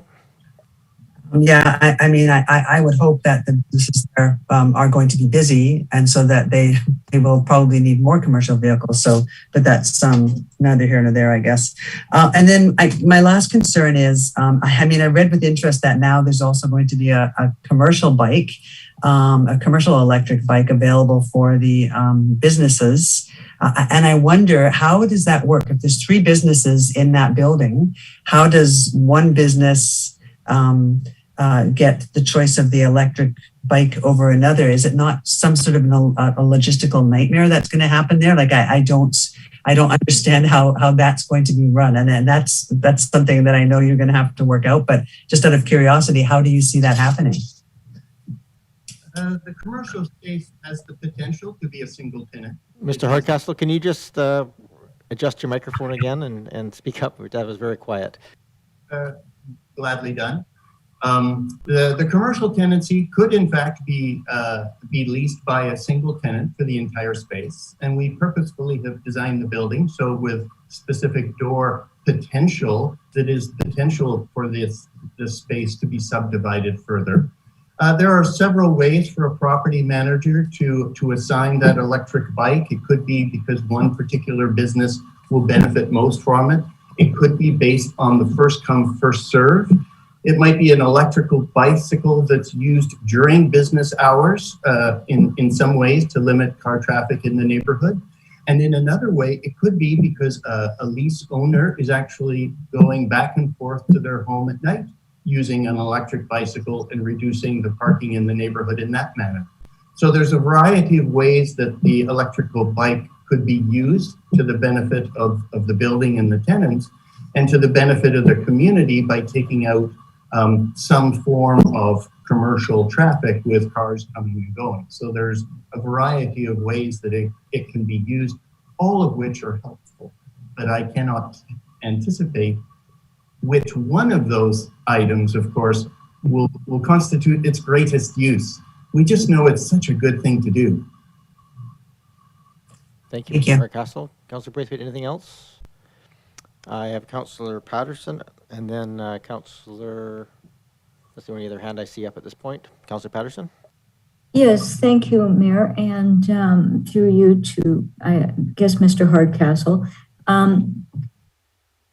And I do appreciate the comments of Councillor Ney and Councillor Braithwaite before me. Again, coming back to the use of the bicycles and or non-use of motor vehicles, it does state that you would seek to have tenants who didn't own motor vehicles. My question is whether ownership of a vehicle qualifies as reasonable rationale for rejecting a tenant, in fact, because it would regulate the user and not the use. So I don't know how you go about seeking tenants that would not own a motor vehicle. And I just wonder if there's any comments you can offer in that respect. Sure. Thank you, Councillor Patterson. Mr. Hardcastle, I know that's in our staff report, just flagging that as a, an uncertainty at this point. Can you address that uncertainty at all? In some ways, this is outside the boundaries, of course, of practicing. Again, if you could just move your microphone as close as possible and speak as loudly as possible. Thank you. What I can say is that some of those issues are outside the boundaries of the practice of architecture, of course. However, what can happen is that rental agreements can inform a potential tenant that there either is a parking stall available with that unit or there is not. And they would understand the inconvenience of attempting to rent a property that does not come with a parking space for them. But I think open disclosure that a rental apartment either has or does not have a parking space available to it is going to be increasingly present throughout the rental marketplace, as it will in the home ownership marketplace as well, as we move into these new features, trying to reduce the use of cars, trying to increase the environmental benefit of canceling cars and increasing our use of other methods of transportation, whether that be the bus station on site, whether it be a pedestrian use or the use of electric bicycles. So I think a campaign of awareness is important. And one of those good points mentioned earlier by Tara Ney was that can this somehow be disclosed in their rental agreements to make it very clear, to make it very open? And I think that's an excellent proposal. And likewise, it informs those potential tenants in advance. And if a car is quite important to them, then there might be other locations that they could lease or rent a residential unit from that will provide them that parking. We have been contacted by many who are not concerned. We have a very small community and they're happy to exist without a car parking stall. It's marvelous to hear. Thank you for those comments, Mayor. If I could just continue, I have one question for staff, I think. Go ahead. And that is on page 6 of the report, it refers to changes to St. Patrick Street and Central Avenue intersection not being warranted from an engineering threshold based on current conditions.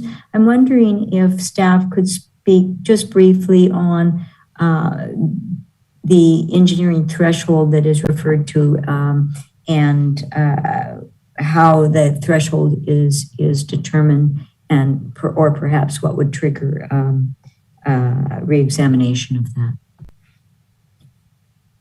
Thank you, Councillor Patterson. Mr. Weber, I'll put that to you. If you may have to go to another person, I'll let you redirect it. Yes, thank you, Worship. For this response, I think it would be best to refer to Dan, the Director of Engineering. Thank you. Mr. Horan, welcome to the meeting. Yes, thank you, Your Worship. In this context, the term warranted comes from an actual procedure that's done an analysis where thresholds are set that generally put guidelines about what should be done from a Transportation Association of Canada guideline in terms of signage, speed control, and other kind of traffic control measures. For example, if you are going to consider putting a crosswalk in a certain location, there's a procedure where you do an analysis to decide whether the crosswalk is warranted in that location. The same analysis can be done and wording can be used when you think about a specific speed limit on a street. You do a warrant study to decide whether a certain speed limit, whether it's 30 or 50 or 70, is warranted for that street. So in this case, what we're referring to is there is a certain amount of criteria that's used to decide whether it's appropriate to have a four-way stop or a two-way stop, and it has to do with counting the number of vehicles. And I'm not an expert in this area, but I'm trying to do my best to pass it along. But some aspects of the analysis is how much traffic is there in the different directions. So if there's, and in this case, the the two-way stop with the through traffic on Central is based on that analysis. Go ahead, Councillor Patterson, do you have a follow-up? No, thank you, Mayor. Those are all my questions right now. Thank you. Thank you. Are there any other questions of council to either the applicant or staff at this point? I don't see any, so I'm going to go to the public in just a moment here. I have just one question. I guess, and my question is, I'm not sure it's easily answerable to Mr. Hardcastle, is how much additional room is required to add, say, 2 or 3 parking spaces sort of parallel against the easternmost wall of the land there? You know, if I'm curious, if the building was moved a foot or 2 further forward, is there room for some parallel parking against that allows parking, or is it really kind of you push the building back as far as you can, and that's really all the space that is there? It would require essentially another car length forward for it to be viable. Mr. Hardcastle? Correct, actually. You summarized it well. The provision of whether it was a car facing in one direction or another, the amount of meters that it would take out of the building in order to make sure we could appropriately access that parking stall and leave that parking stall without impacting the use of any other parking stall, effectively takes out perhaps 50% of the commercial tenancy on the property.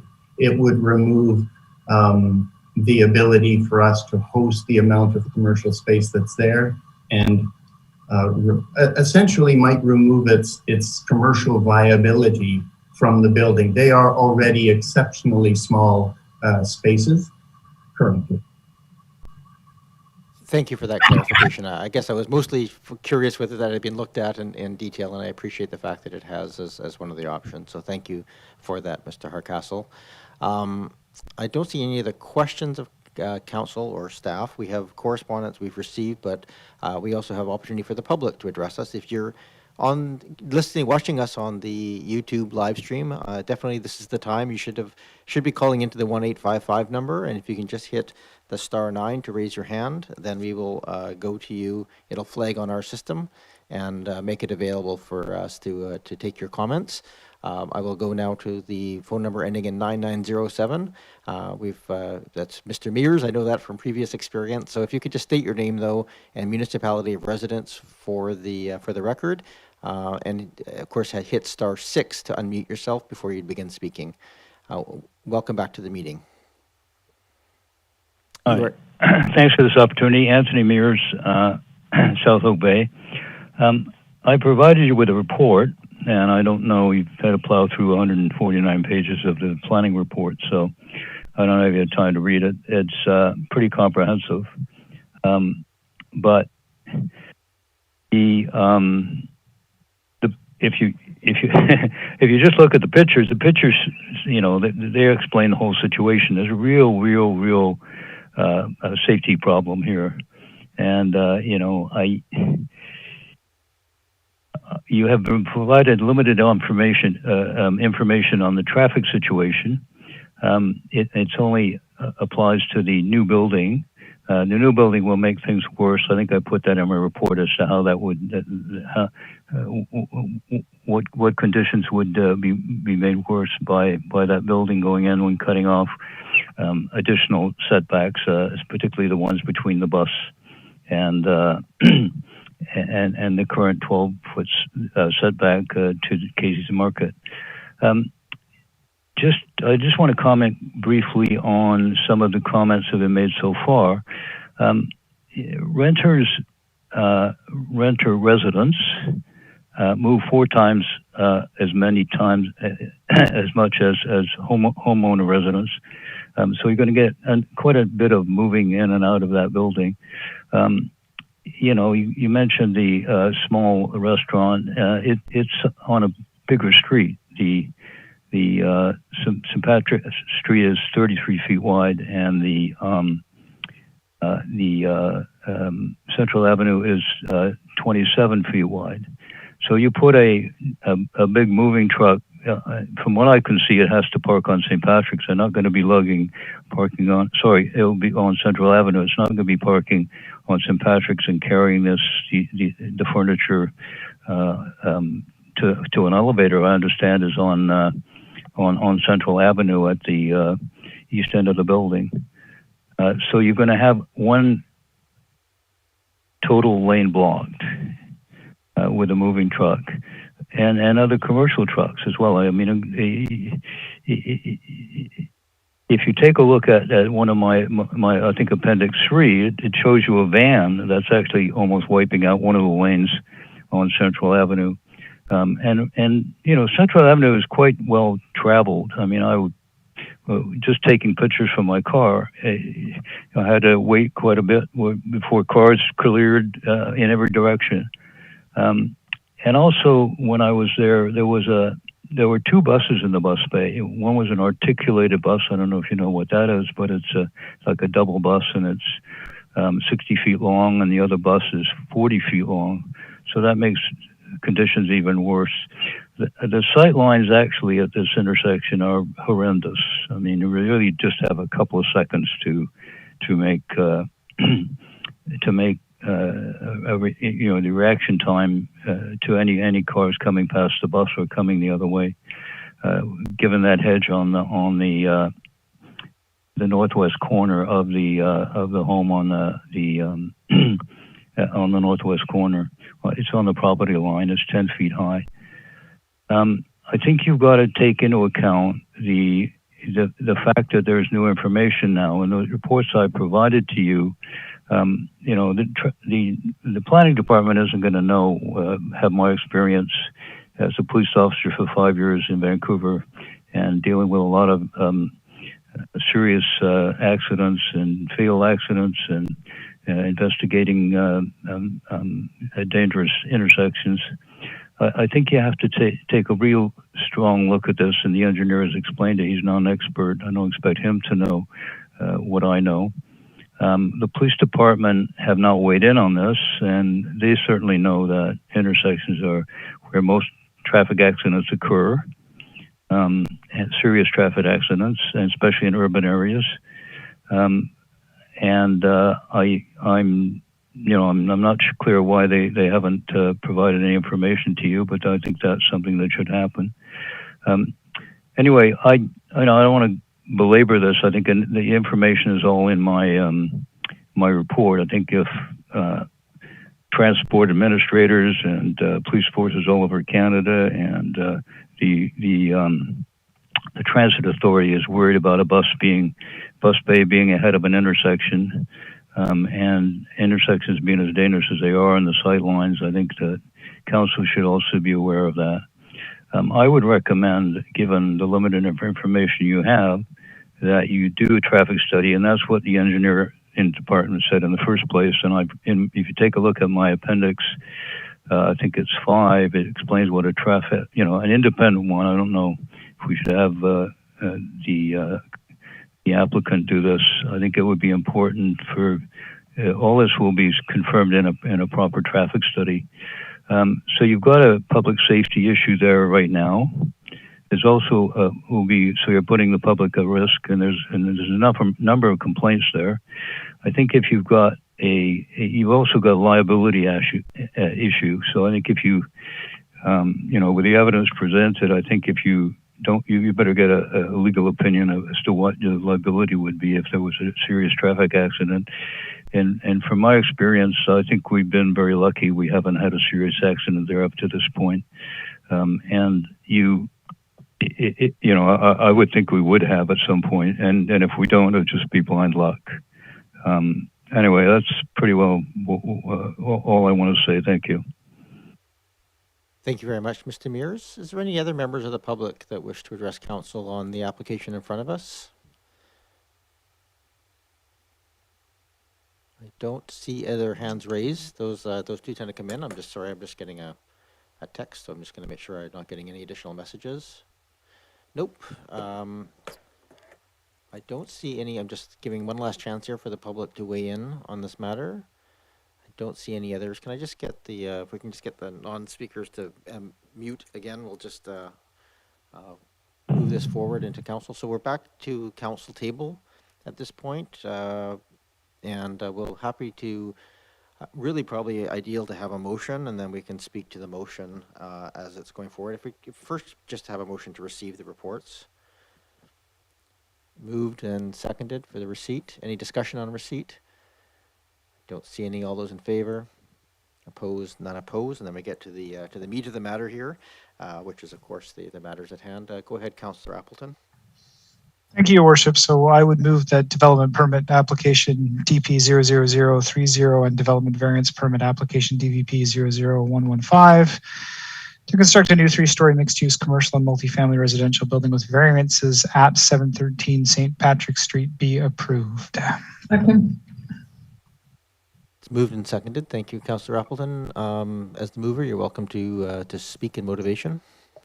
Thank you, Your Worship. And I appreciate my colleagues' comments about the various detail aspects of the building, and I think it presents a lot of interesting new material, a lot of new things for Oak Bay, a lot of interesting concepts to alleviate potential transportation conflicts.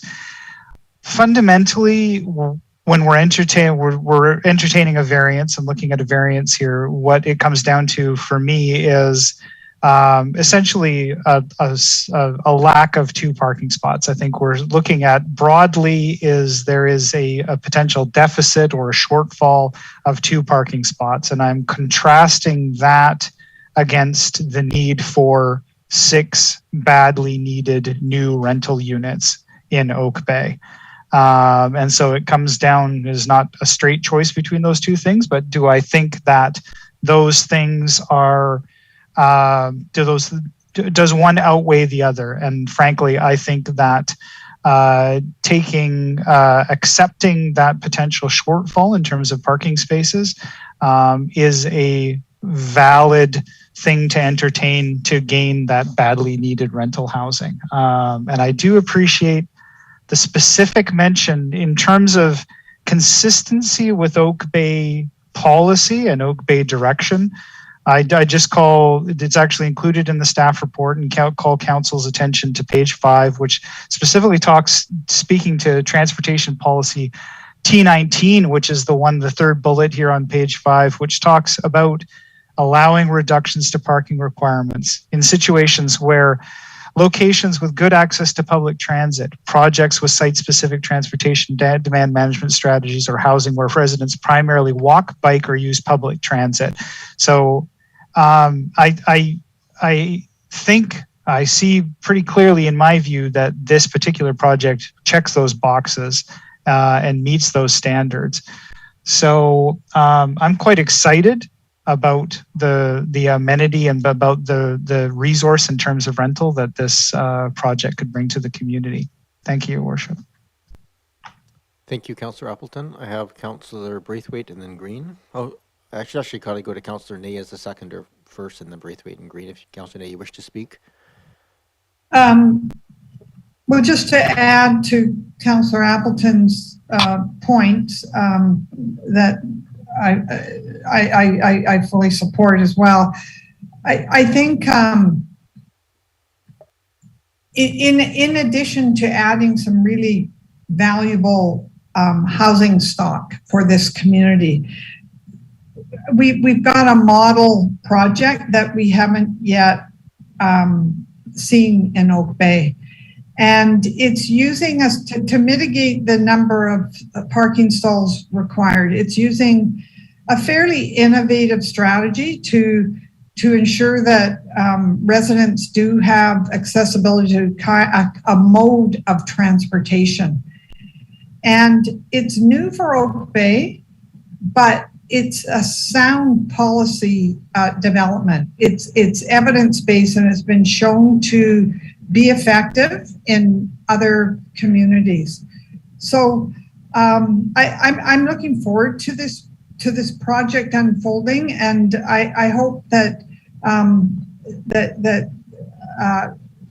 the council and the community as a whole will look to this project as a prototype for more projects like this to come as we develop our infill project. So I'm in support of the motion on the floor, obviously. All right, thank you, Councillor Ney, Councillor Braithwaite, and then Councillor Green. Thank you, Mayor. Again, I love this project. I think it's a beautiful building, although for me, it's a bit too big for the space. I'm just so sad that I can't vote for this moving forward. And it's not just about 2 parking spots.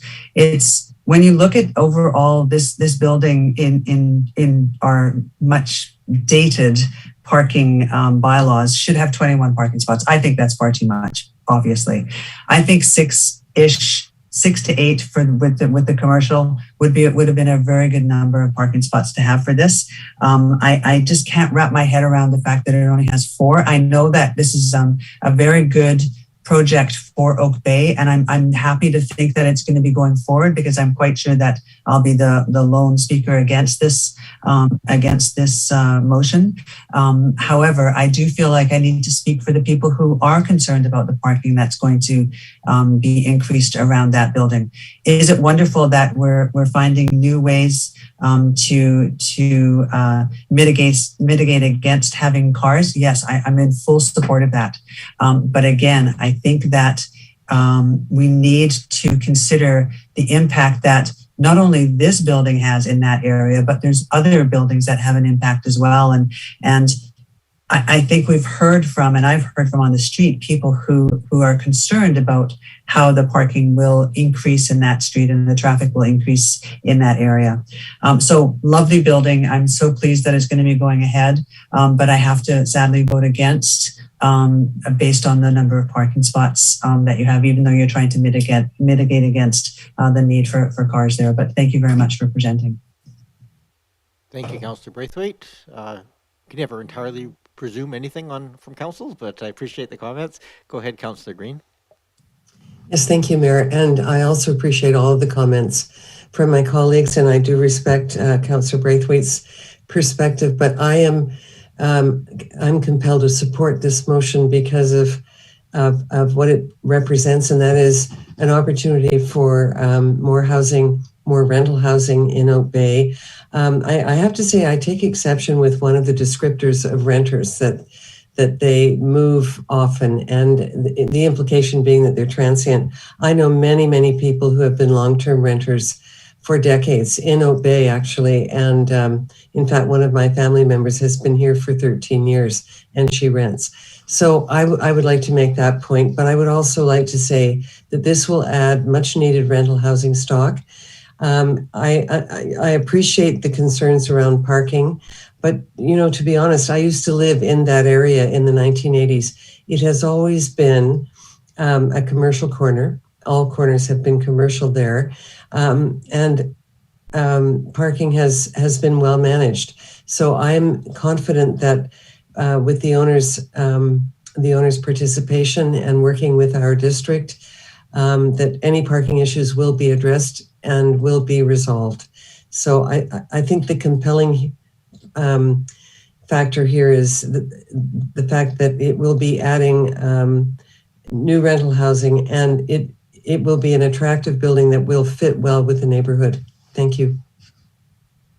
Thank you, Councillor Green. Go ahead, Councillor Patterson, and then I'm going to assume Councillor Zelka after that. There we go. Welcome, Councillor Patterson. Yes, thank you, Mayor. And I too am supporting the development that is proposed. I agree with Councillor Braithwaite. It's not perfect, but it's not a perfect world, I guess. And I see more benefits, more advantages to the building than I do disadvantages.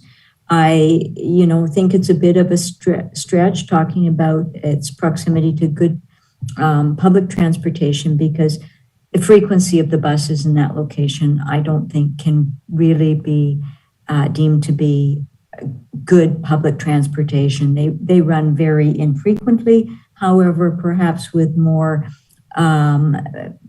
public users, that could improve over time.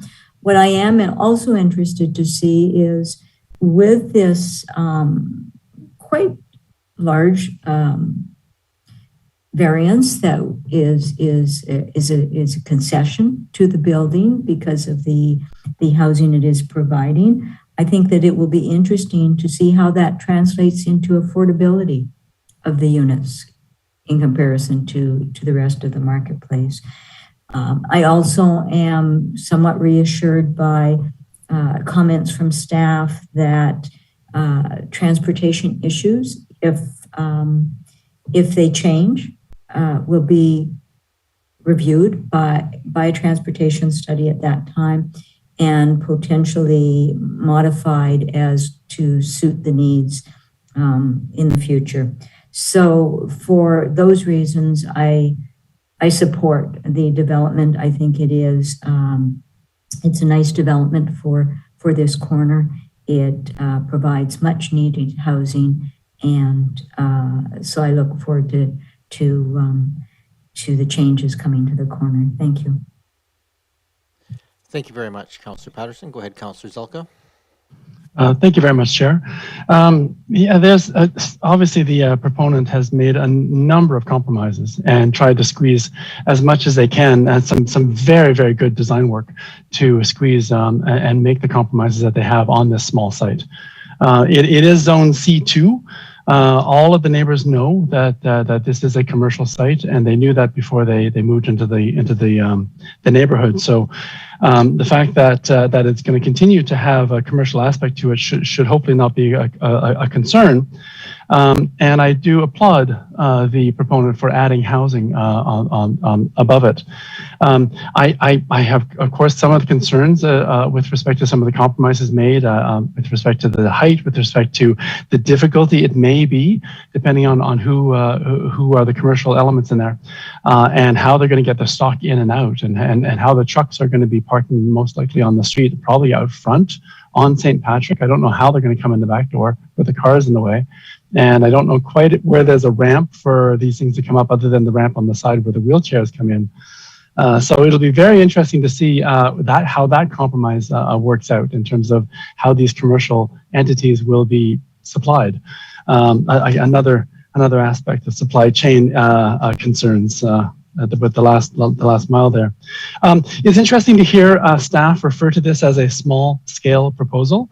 I guess with respect to being only 6 residences, from that perspective it is, and also the fact that it's a relatively small site. So on the face of it, in general, I'm going to be having to support the motion going forward. I do appreciate staff bringing forward the additional information with respect to traffic measures and intersection management. And I thank you to the proponent for bringing forward the additional 2 items to try and bring the traffic management numbers down. I note that, again, there's a compromise between 6 versus 4 in terms of the spaces being the final number of what the traffic demand is versus the number that's allowed on the site. Yeah, that's another compromise, and can we live with it?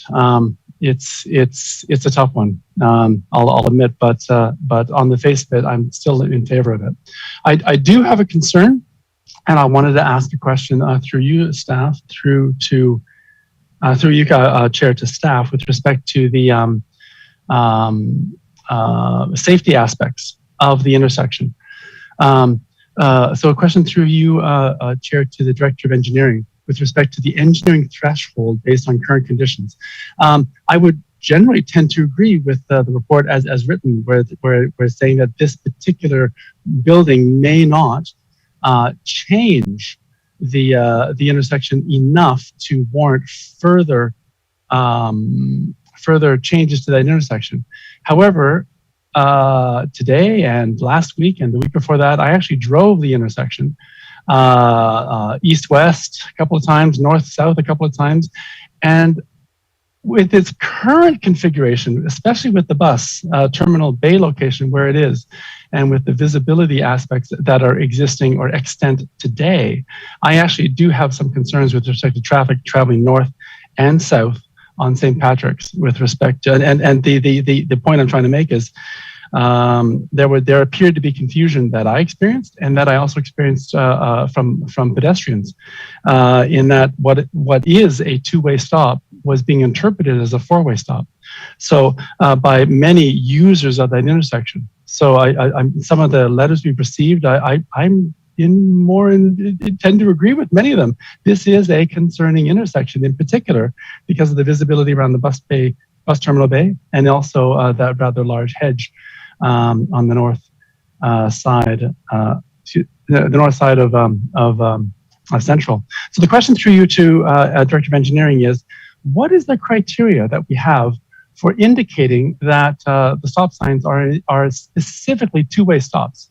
Because I do notice that throughout Oak Bay, some of our stops are four-way stops, and they're indicated with a little tab sign below the stop sign to say it's four-way, and others aren't.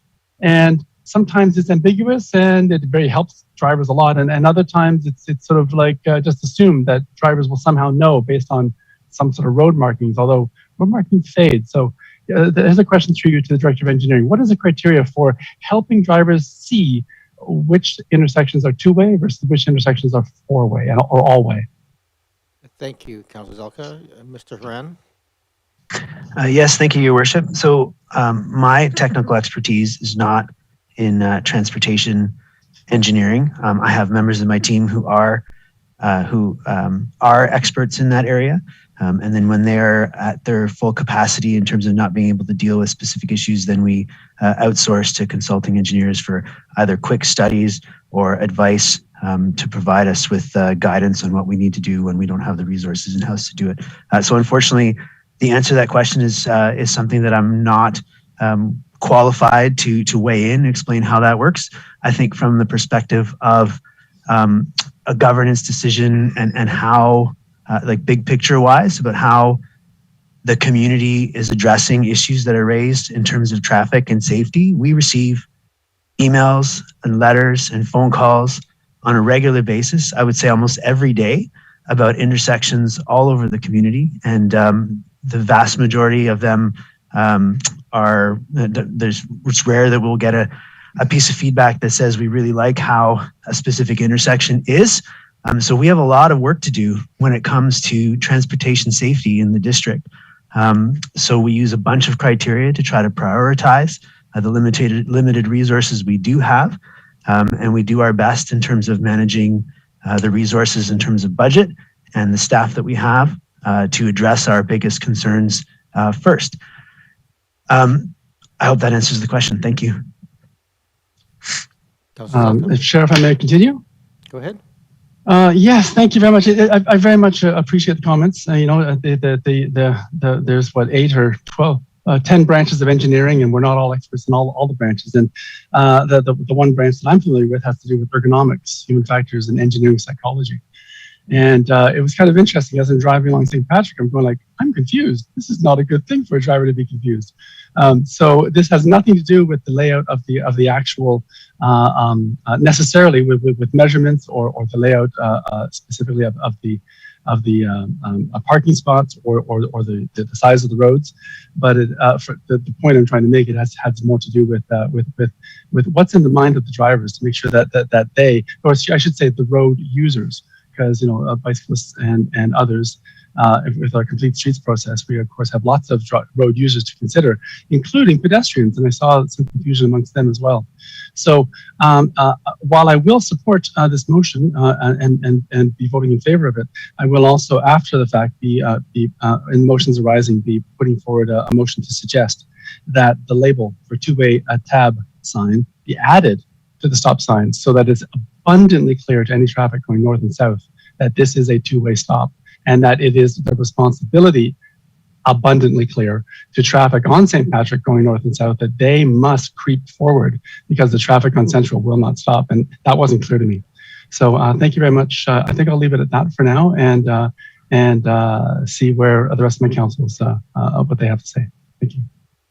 Thank you, Councillor Zelka. I think everybody's spoken on the motion in front of us. I'll keep my comments brief. I will say, despite the best efforts of the applicant, it is a small site, so it's a tough one to address all of the potential issues here. And I think it's it's fair to acknowledge that the parking it is a very limited amount of parking. It's going to create headaches for the traffic or the building manager over time to manage the shortness of parking, and we'll probably come. My interpretation is very episodic issues with parking and so forth around there. But I do appreciate and I think I want to acknowledge as well. There's traffic issues on Central. It's a narrow street. People have their mirrors clipped not infrequently. Adding parking issues on that street is a bit of a problematic piece. So I don't want to not recognize that issue, and I do thank the applicant and staff for doing their best to kind of do what they can to do transportation demand management approaches, and some very innovative ones, I will say, to try and beat that. It is essentially a single-family house lot. That's essentially the size of it. It's not large. I think it sometimes gets lost when I look at the picture of the building. It's actually a very small building at the end of the day. In any other lot, it would be very small. So there's a couple of pieces here, and I think they've been touched on already.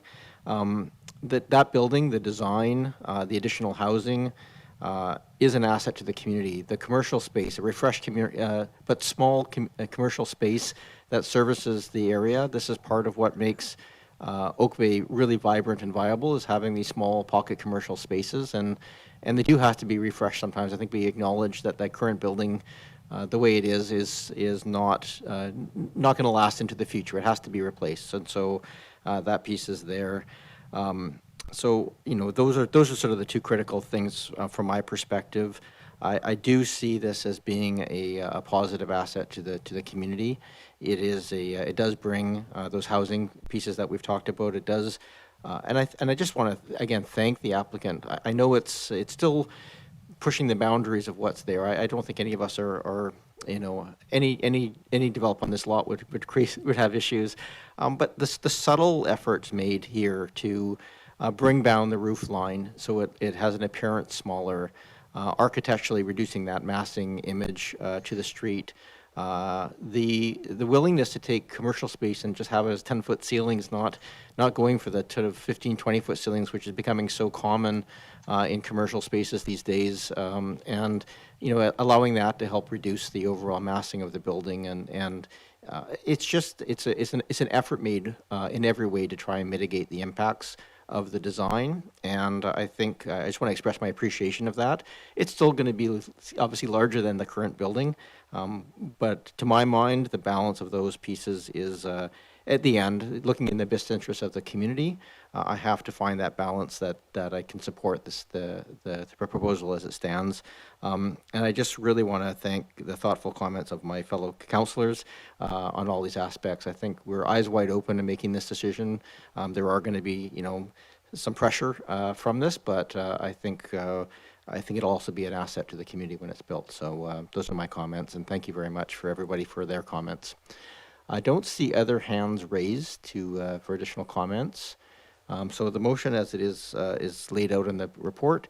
I'll call the question. All those in favor? And any opposed? Councillor Braithwaite opposed. That motion carries. We have already received the report. I believe that concludes our business on this item. Now, Councillor Zelka, you indicated you wish to have a motion arising. Go ahead. Yes, please. Thank you very much. And this has to do with the comments that I made regarding the stop signs north and south. And the wording, I'll read that. I'll just read the actual the actual motion itself. That staff be directed to do all things necessary to effect placing an indication that the two stop signs facing St. Patrick's north and south at Central are specifically two-way stops. Thank you, Councillor Zelka. Is there a seconder for the motion? Go ahead. Thanks. Seconded by Councillor Patterson. Anything you wish to add, Councillor Zelka? You've already explained it. Your experience. Yes, if I may. Because in particular, when I was driving south on St. Patrick and with the bus terminal there, and knowing that the visibility is going to be, because I appreciated being able to see behind the bus while I was heading south in St. Patrick, but knowing that the building is going to be larger and it's going to be moving closer and closer to the property line, there'll be even less opportunity to see behind the bus. That concerns me now, and it'll concern me even greater then once the building's in place. So for that reason, I have concerns about visibility. I also do note that one of the 5 ways of making intersections safer is through intersection control. And this is a very cheap and inexpensive way to make it abundantly clear to all road users that this is a 2-way stop and don't expect traffic on Central to stop. So as opposed to having to rely on worn out street lines or other potential indicators, especially with all the traffic that may show up. So for that reason, that I imagine the purchase of 2 simple, they're called tabs, and they sit underneath the stop sign, a relatively cheap way of making things clearer to the drivers and users of the road. Thank you. Thank you, Councillor Zelka. I just want to go to Mr. Horan, Director of Engineering, on this. The intent of this is well-meaning. We're straying very much into operational as opposed to governance pieces. But I want to go to Mr. Horan just to make sure that if there's any concerns about the wording of the motion or the direction subject to any other engineering work that would be required. Go ahead, Mr. Horan. Yes, Your Worship. I just want to offer some caution that I think that this is a direction that is straying into the realm of the technical. Now, I know it seems like what's being asked for is some signage to be added to an intersection, but I think a good chunk of the discussion that was happening tonight around whether the intersection is appropriate, whether it requires further change, this is the kind of information or kind of decisions and risk management that's done by the technical experts within staff and not done at the governance level in a council meeting. I do want to highlight that last year's, that council's capital program last year included within the transportation safety section, an ICBC pavement marking and traffic sign review, which was done, so that was partially funded by ICBC and supported, which I've read a review and have found a significant number of non-standard signage and issues with traffic signs throughout the district. And part of the reason why that occurs is because there have been times when signage or things have been done over the past decades that are not necessarily done in accordance with the standards from Transportation Association of Canada. So for issues like this, I recommend highly that these kinds of, that if there's an issue with an intersection or concerns about safety, that those concerns are passed on to staff for analysis, but that the technical solutions to potential problems are developed by staff and done considering the full technical analysis and trade-off of pros and cons of different ways to try to solve these problems. Thank you. Thank you, Mr. Horan. Back to you, Councillor Zelka. Thank you very much, Chair. And I very much appreciate Director of Engineering. I have no desire to step into the operational. I do apologize if this appears to be doing that, but for me, it's a governance issue. In order for me to feel comfortable with respect to the safety aspects of current and future, in particular in this area, if that bus terminal bay wasn't there, I wouldn't have even brought this forward. And yet, because the bus terminal bay is there, I feel it's an existing concern for me as a driver, which is why I brought it forward so specifically.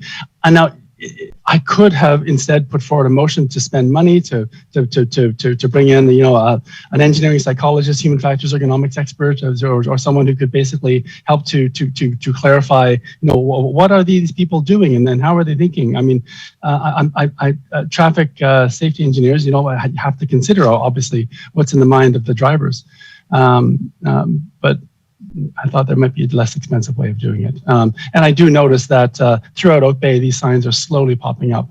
And I do appreciate the fact that, like, for example, out in Ontario, I saw them everywhere. Every single intersection was either indicated with that tab below the stop sign, 2-way or 4-way or all-way. You would never, ever see a stop sign that didn't make it abundantly clear, duck soup simple, for the driver approaching that stop sign as to what they have to watch out for in terms of oncoming traffic. So that's the only reason why I would bring it forward in a very specific way, trying to save money. Thank you. Thank you, Councillor Zelka. Is there anybody else who wishes to speak to it, either the second or any of the other members of council? Go ahead, Councillor Braithwaite. Thank you, Mayor. I appreciate Councillor Zelka bringing this forward. I think that I take to heart the comments from Mr. Horan, and I appreciate his candidness on them. I think for me, when I consider coming up to a stop sign, if there's nothing below it that says four-way stop, then I automatically assume it's a two-way stop. The only intersection I would say that this might be different on is the one very close to my house, which is at Estevan and Musgrave. And that one I think needs work, which I will talk to Mr. Horan another time. But so sadly, I don't think that I will vote for this, Councillor Zelka, even though I think you have good intentions. I think that I will go to what Mr. Horan has said and follow his guidance. Thank you. Thank you, Councillor Braithwaite. Councillor Appleton. Thank you, Your Worship. And then really just want to echo the comments of Councillor Braithwaite. Similarly, I recognize the intent here, but I would hesitate to stray into sort of the specifics of operational matters, although I would, and I don't want to put Director Horan on the spot, but I guess potentially could ask for him to comment more broadly on. I totally understand the intent of not sort of going down to the intersection by intersection level for direction, but I'm wondering if Director Horan could comment more broadly on the potential safety implications of two-way stops and the lack of clarity around two-way stops. I think there's some systemic nature of this because there's bus routes in town and they tend to have the two-way stops around. So would there be an opportunity to examine sort of basically two-way stops overall, or the systemic routes that say buses take through the community, and talk about them as a package rather than focusing on an individual intersection, but possibly evaluating safety improvements for an entire network of streets, for want of a better word. And I'm not phrasing that very well, Your Worship. I apologize. And I don't want to put Mr. Horan on the spot, but just wondering whether there were any general comments about that. Sure, and I'll just have Mr. Horan keep his comments brief, but Mr. Horan, you touched on an ICBC study, and perhaps you can just talk to the approach Councillor Appleton is talking about. Yes, thank you, Your Worship. So two quick things. In my comments earlier, I guess it's difficult to answer questions on the spot and really try to communicate everything that's in one's head to make sure it gets out. So let me be clear. I wasn't saying necessarily that the approach for this particular intersection can't deal with the particular signs. What I'm saying is that if the council, already in this discussion, it means that staff will go away and have a look and see, what the answer is. And I just don't have the ability to say it to you on the spot, and it doesn't require a council resolution to go do that. The second part of the question that Councillor Appleton just raised is an excellent one, because I think it speaks to the idea that in the last few years, council has really significantly increased the budget that's available for transportation safety and active transportation. So it's a consistent 5-year plan where now we are, where before we had less capital funding available to do work, so crosswalk or two a year and maybe an intersection if we got grants. So now we can start doing a lot more. It also implies now that we're able to get the planning work done and communicate more about what the issues are and be a couple of years ahead of the game to start saying, where can we go to make things better? Whereas before it was impossible to plan more than a year ahead. Now we can do things like an ICBC pavement marking and traffic sign review, have a long list of issues that need to be addressed, and have a good plan about what to do and when, and also talk about those plans with the community and with the council and seek some direction in terms of prioritization and where to focus our attention, including, well, are there some intersections that need to be improved? Something that would have been impossible to do 2 or 3 years ago now is very much within the realm of possibility, but we're still building that capacity, and it takes time to ramp up and get to that point where we can come to council with some potential ideas about where we're going. And you'll even see this year in the discussion of the 5-year plan, more information than you've ever had about where we're going and what we're doing, as well as opportunities for council from the governance perspective to shape the direction of where those things are going. Thank you. Thank you, Mr. Horan. And Councillor Green.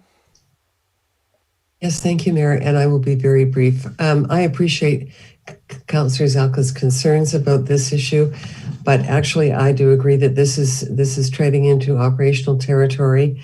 I have full confidence and trust in Mr. Horan and his staff to assess and provide ongoing oversight at this intersection.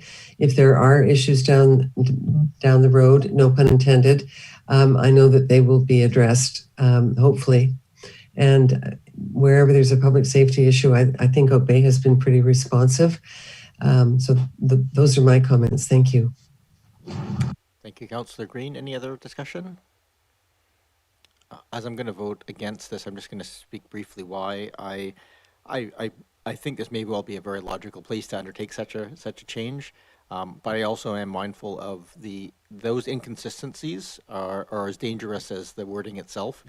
And so if we don't undertake a consistent approach to four-way, two-way, et cetera, signage, then people will start to assume that something will be signed, and if they don't. So I think the consistency is as important as the actual wording, and I just would take engineering's advice here on a more system-wide and consistent approach across Oak Bay, but also within the region across BC. So I can't support the one-off, but I think staff have heard really clearly that this corner intersection needs some looking at and considering a more comprehensive approach to design. So thank you for that. Any other discussion on this before I call the question? Councillor Nay, I know you had a power issue. Mr. Mayor, can I, sorry, Kevin, Mr. Mayor? Yes, go sorry, ahead, I was just, I was cut off. The electricity just died here. So I don't know what the motion is on the floor. If could that get repeated? Sure. I just tuned back in. Sure, go ahead. Councillor Zelke, I think you wrote it down, so I'll let you repeat it. Thank you very much. It was a motion arising having to do with safety.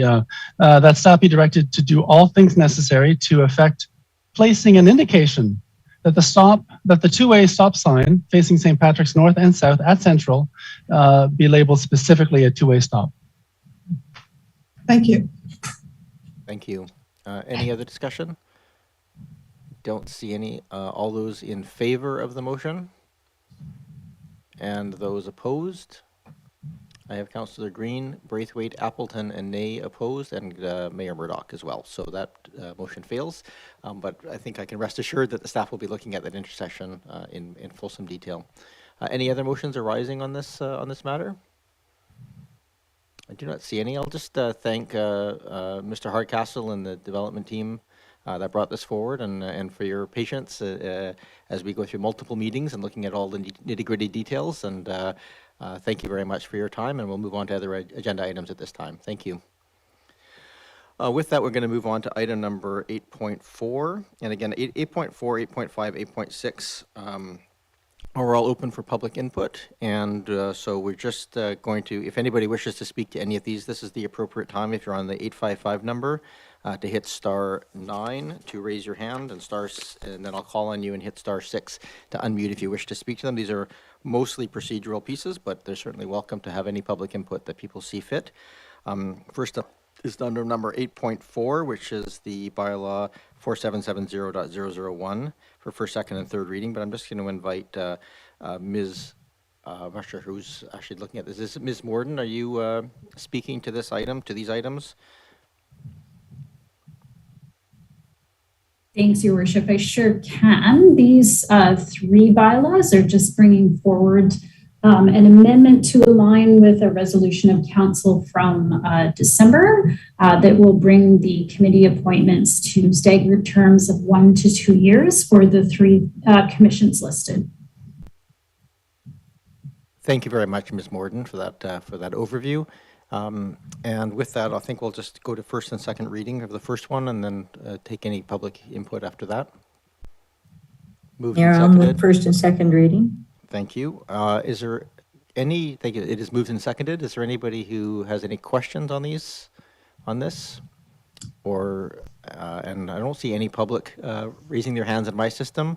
Is there any system in the system that I can't see that there's any public wishing to speak? Looking to staff. I don't see any, so we'll come back to this table. So moved first and second reading. Any comments? Don't see any. All those in favor? Any opposed? None opposed. Look for third reading. Move third reading. Moved and seconded. Thank you very much. We don't normally do discussions if there's no discussions on second reading, so I'll just call the question. All those in favor? Opposed? None opposed. Thank you very much. Moving on to item number 8.5, bylaw number 4771.001. If we can get I'll just take a motion, move first and second reading, and then we'll have discussion. Move first and second reading. Moved and seconded. Thank you very much. Is there any discussion or questions from council? I do not see any, so I'll call the question. All those in favor? Any opposed? None opposed. Thank you. And then third reading? Move third reading. Moved and seconded. Thank you. Again, don't usually have discussion. All those in favor? Opposed? None opposed. Thank you very much. And then item 8.6, 4772.001, first and second reading. Move first and second reading. Moved and seconded. Thank you very much. Any discussion or questions of council? Not seeing any. All those in favor? Any opposed? None opposed. And then we have the third reading. Move third reading. Moved and seconded. Thank you. All those in favor? Any opposed? None opposed. That carries. Thank you very much. We have bylaws and permits. This is not subject to public input. This is a Heritage Revitalization Agreement. Mr. Rennick, you've provided the information prior, so council is aware there's no public input. So I think just a motion to adopt is in order, then we can have discussion on the motion to adopt. Moved and seconded. Is there any discussion on this motion or questions of staff? Not seeing any. All those in favor? Any opposed? None opposed. That carries. We have a housing agreement bylaw number 4799. This is relating to 713 St. Patrick. This was conditional upon that passing. It is here. We've done first, second, and third readings. So if I can get a motion to adopt, and we can speak to that if anybody wishes. Moved and seconded. Motion to adopt. Any discussion or questions on the adoption? I don't see any, so I'll call the question. All those in favor? Opposed? None opposed. That carries. I am just cognizant of time as we move on to the new business portion of the meeting, that I need a motion to extend the meeting beyond 10 p.m. So if that's the will of council, I can get a motion moved. Is there a seconder to extend? Moved and seconded. We don't usually debate this, so I'll call the question on this. I guess, yeah, I'll call the question. All those in favor? I guess, can we have a motion to extend to a certain time? That's usually appropriate. Your Worship, I'll vote to extend till 10:20. Moved and seconded. Thank you. So a motion right now is live to move to extend the meeting to 10:20. Is there? I guess I'll call the question on this one. All those in favor? Any opposed? None opposed. So that motion carries. We are now extended to 10:20 p.m. and we'll try and hold it to that number because I think we've had a good, fulsome debate on a number of big issues tonight and we want to move on. This is a notice of motion from Councillor Patterson. We have the motion in front of us, but I think Councillor Patterson, I will just turn it over to you. You can give a little bit of an overview. It's a two-part motion that has two different pieces to it, and so we'll try and get to both tonight. Yes, thank you, Mayor. And I won't go through reading it all. It is, as the Mayor said, it's a two-part motion. I'll speak more to the motivation behind this. And that is that local governments in this region have responded to Canada's Truth and Reconciliation Commission report and its 94 calls to action by integrating collaboration with First Nations into policy documents, community plans, heritage arts and culture programs, and some even into economic partnerships. In Oak Bay in 2021, Council approved goals on reconciliation to explore meaningful and collaborative ongoing working relationships with the Songhees and Esquimalt nations and to bring our communities closer together. This motion proposes 3 actions that support those goals. And I bring forward the motion with humility and acknowledging that the absence of the important voices of those with lived experience, the Songhees and the Esquimalt nations, are absent. The first two actions, Mayor, are for changes to the district website to acknowledge the unjust treatment of people whose land we occupy and to raise awareness by providing links to published reference material and announcements for days of recognition, commemorations, and events. And I just want to clarify on this when it talks in the resolution about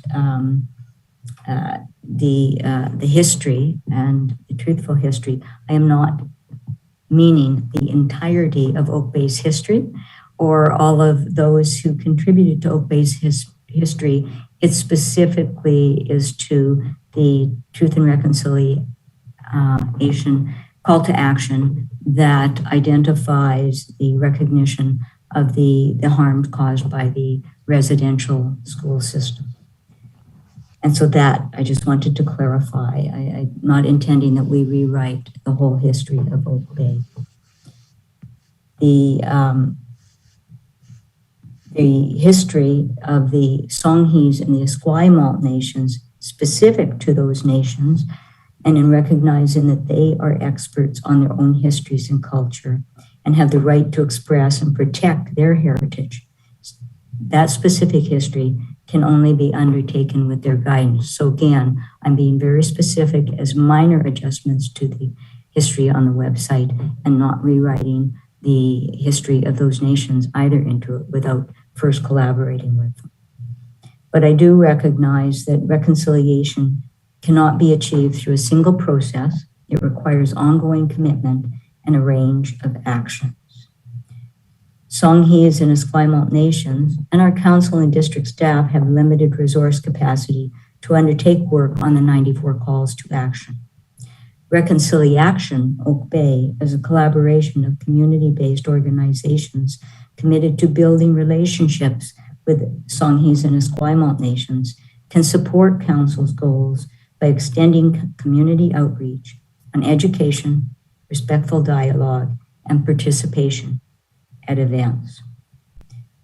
And so what I am recommending or hoping to recommend as the third action is that council request the mayor to appoint a task force. The goal of the task force would be to meet with community groups like Reconciliation and all of the other groups that have joined them. And the goal would be to present council then with a framework that allows us to move forward in harmony with our community and in a way that does not overburden or cause hardship for First Nations.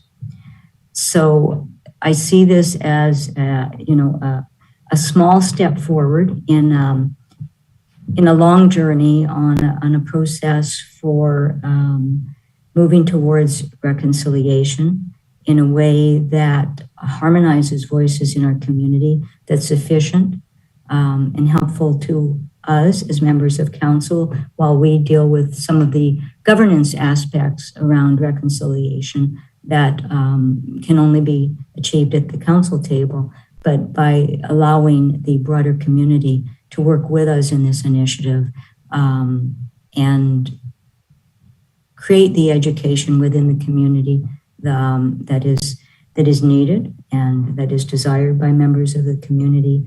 And eventually, when we have a collaborative process for working effectively, hopefully we will also have the other voices that are missing at the table, those of the Songhees First Nation and the Esquimalt First Nation.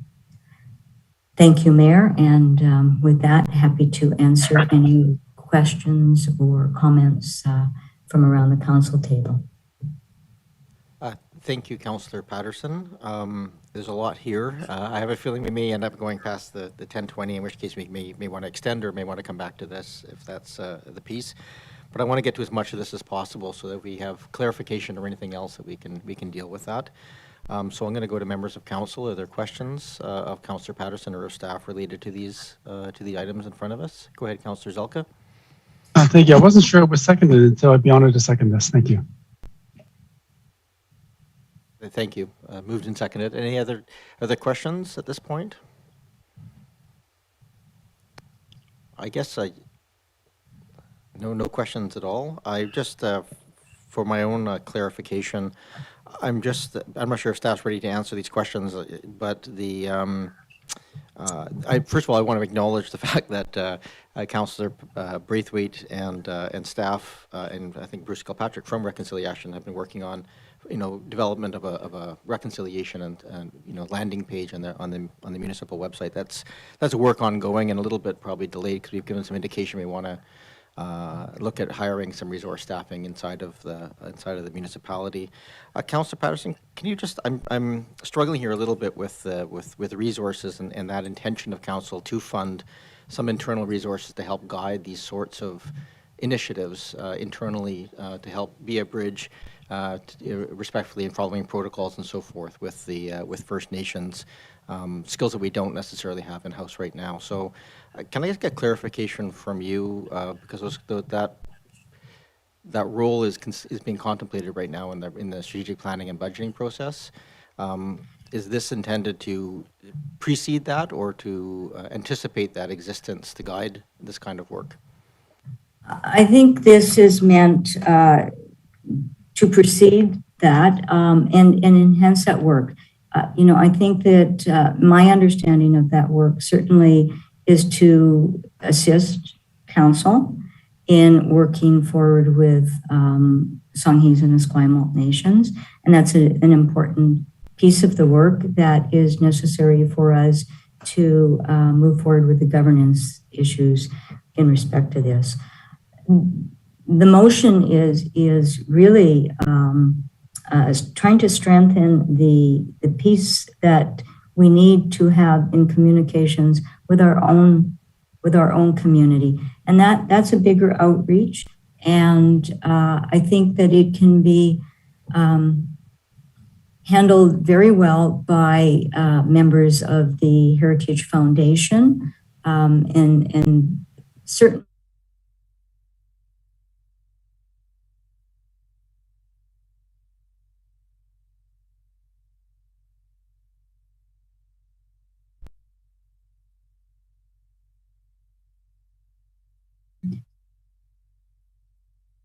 Still not getting audio from your computer, Councillor Patterson. Can you hear me now? Now we can hear you, yes. Okay, thank you. BC Heritage. Councillor Patterson, it's very quiet now, though. Perhaps if you can just keep yourself close to your microphone.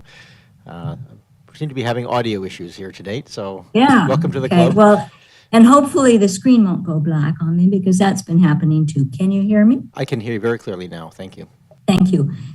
Yes, the BC Heritage roundtables that took place in 2019 really brought forward the voice of communities in needing to have education, needing to work on what their programs did and did not contain. And so there's a whole broad spectrum of information that comes out of those roundtables, and certainly our Heritage Foundation and Heritage Commission will have responses that I think that they will be making recommendations on. And there is also, through Reconciliation, certainly we are very fortunate to have Reverends Hebert and Reverend Slater, who bring another dimension in communicating with members of the community, certainly the faith-based community, who are also going through this journey, which is a difficult process for them. And so we're fortunate that we have leadership on those issues. So while the what is proposed by staff will help us move forward as a council, there's still a large piece to this that needs to be done, and I think can be handled very well with volunteer groups in this community. But we do need to harness that energy and bring those voices back to the council table, hopefully being able to work in a more effective and more efficient way, so that we don't overburden by our enthusiasm to move forward with First Nations Instead, we consolidate our actions into thoughtful processes in working forward. So I see this as enhancing some of what we want to do in adding resources to help us as a council and being able to really harness the enthusiasm and the energy of the community to work forward through these very difficult discussions that will come forward, and recognizing that this is not going to be a process that is wrapped up in the near future. This is a long, ongoing journey. And so I think the more that we can work collaboratively on these things, the better results we will have for our community. And there's a lot of work to be done. So that was my rationale for bringing this forward as a motion, and being able to just work more effectively, more efficiently, and perhaps as diligently as other members of the CRD are moving along in their processes. Thank you. Thank you very much, Councillor Patterson. I think it's really worthwhile to have this conversation, and the intention here, and I think the stated goals are fully supportable across the board. I'm going to ask one more question of you, and my apologies, but this is the nature of these things when they come forward like this. There's a motion here to request the mayor to appoint a task force. That is, a task force is still a committee of council. It has to have staff support. It has to have other pieces. So is your anticipation here that we should refer this to staff to get a sense of what that impact would be on staff, or to give any kind of guidance in terms of what that task force might look like from your perspective? Just because we're going off the seat of our pants on this one. So I'm just curious about what you've thought about this, what your intention of that would be. My intention, Mayor, thank you for the question, is that I see the task force as being very small, 1 or 2 members of council, working with the organizations and certainly with Reconciliation in the community. I also would like to see this initiative move forward quite expediently and be wrapped up, hopefully within the first quarter of this year, with a bit of a framework, because we are already in January. And if we are not working forward with the community on the planning of recognizing events between our community and the First Nations community, the year will be, it'll be played out before we really have a chance to manage the process. So I would like to be able to get out in front of this. And perhaps in this community, this is viewed as a new undertaking. I've been involved on many issues along this process before the 94 calls to action. But the more you can work forward with your community, certainly it's been my experience, that it serves as well. So I would see it as being a small committee, working within a tight time framework, coming forward with recommendations for how we all work together, and still allowing the intention of council and district staff to work with external resources on the more important government pieces that our council will be focused on, but so that we all move forward in a way that is more reasonable, certainly to our collaboration with First Nations. Thank you.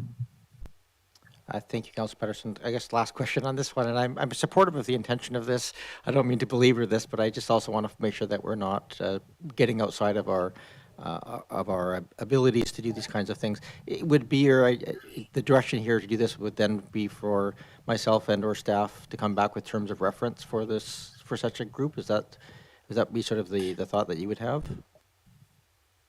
Well, I really see that if we have a couple of members of the task force who are have some background in this, I think the task force could be very helpful in doing that. Mayor, as I said, I would rather move forward promptly on this than spend months working on terms of reference, when really what I'm looking for is active public engagement with members of the community who are already actively working on this, who are familiar with the purposes of reconciliation, and who have value to bring in their guidance for this. So that's my thoughts on it. No, fair enough. I think we would always want to be as nimble as possible. But I think that Ms. Varela or Ms. Williams, I'm not sure who I should refer this to. I'm just cognizant of the fact I think we have to have some constraints on not constraints, some formality attached to the creation of such things, even if it's a mayor's task force. Ms. Varela, perhaps you can just confirm that for me. Thank you, Your Worship. So as council was made aware through the committee and commission review policy that a task force is still a committee of council, and as per the Local Government Act, we do require terms of reference, we do require advertised meetings, we do require minutes. So again, all things are doable based on council's decision making and willing to resource. Staff just needs time to come back with a proposal and to make sure that fits council's needs. Thank you, Ms. Rowell, just for that clarification. I don't know that it may require some tweaking of wording on this, but I think the intention is still pretty clear here. But I just want to make sure, Councillor Patterson, you're aware of those kind of restrictions in that call. I am, Mayor. Thank you for those clarifications. My question would be, though, can we be nimble? Can we actually move to be responsive to this? Because I'm certainly cognizant that if we don't, the community will move forward with us or without us.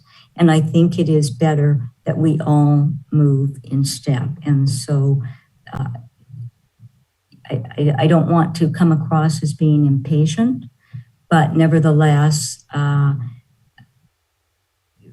we are lagging a bit behind other communities, and I think that there are finding ways to move this forward promptly would be a beneficial thing to do for the community.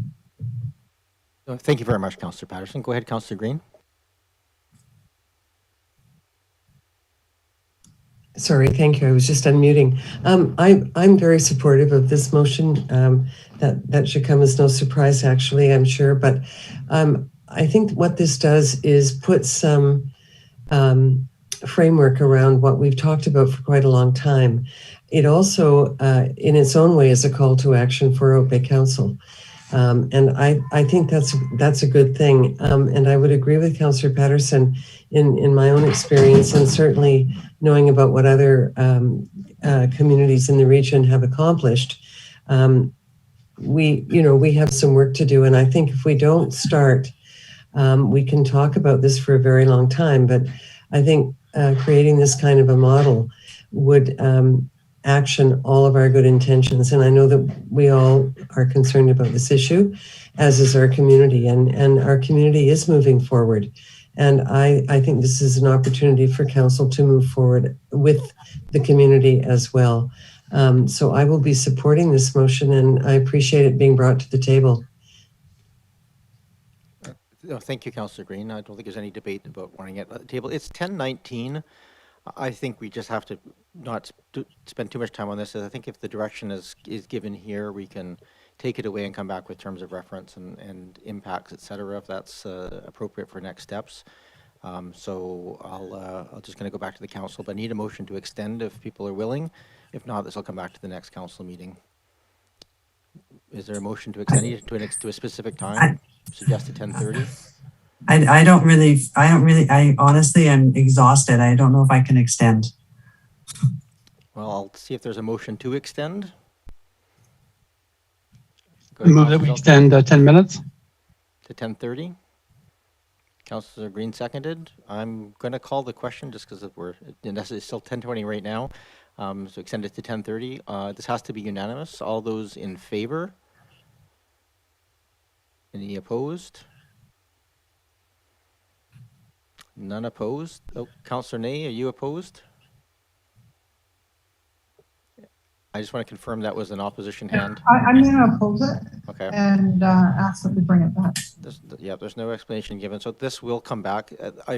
So that ends the meeting effectively. I will say I will work with you, Councillor Patterson, to see if we can work on some pieces to bring back something a bit more tangible to the next meeting, so that we're not starting from ground zero on that. I believe that without an adjournment motion ends the meeting at 10:20. Just want to confirm that that's procedurally correct, Ms. Williams. Thank you, Your Worship. You are correct, yes. All right. Thank you, I guess everybody, for your... no point of procedure on the public that wishes to speak? Councillor, the meeting is now over.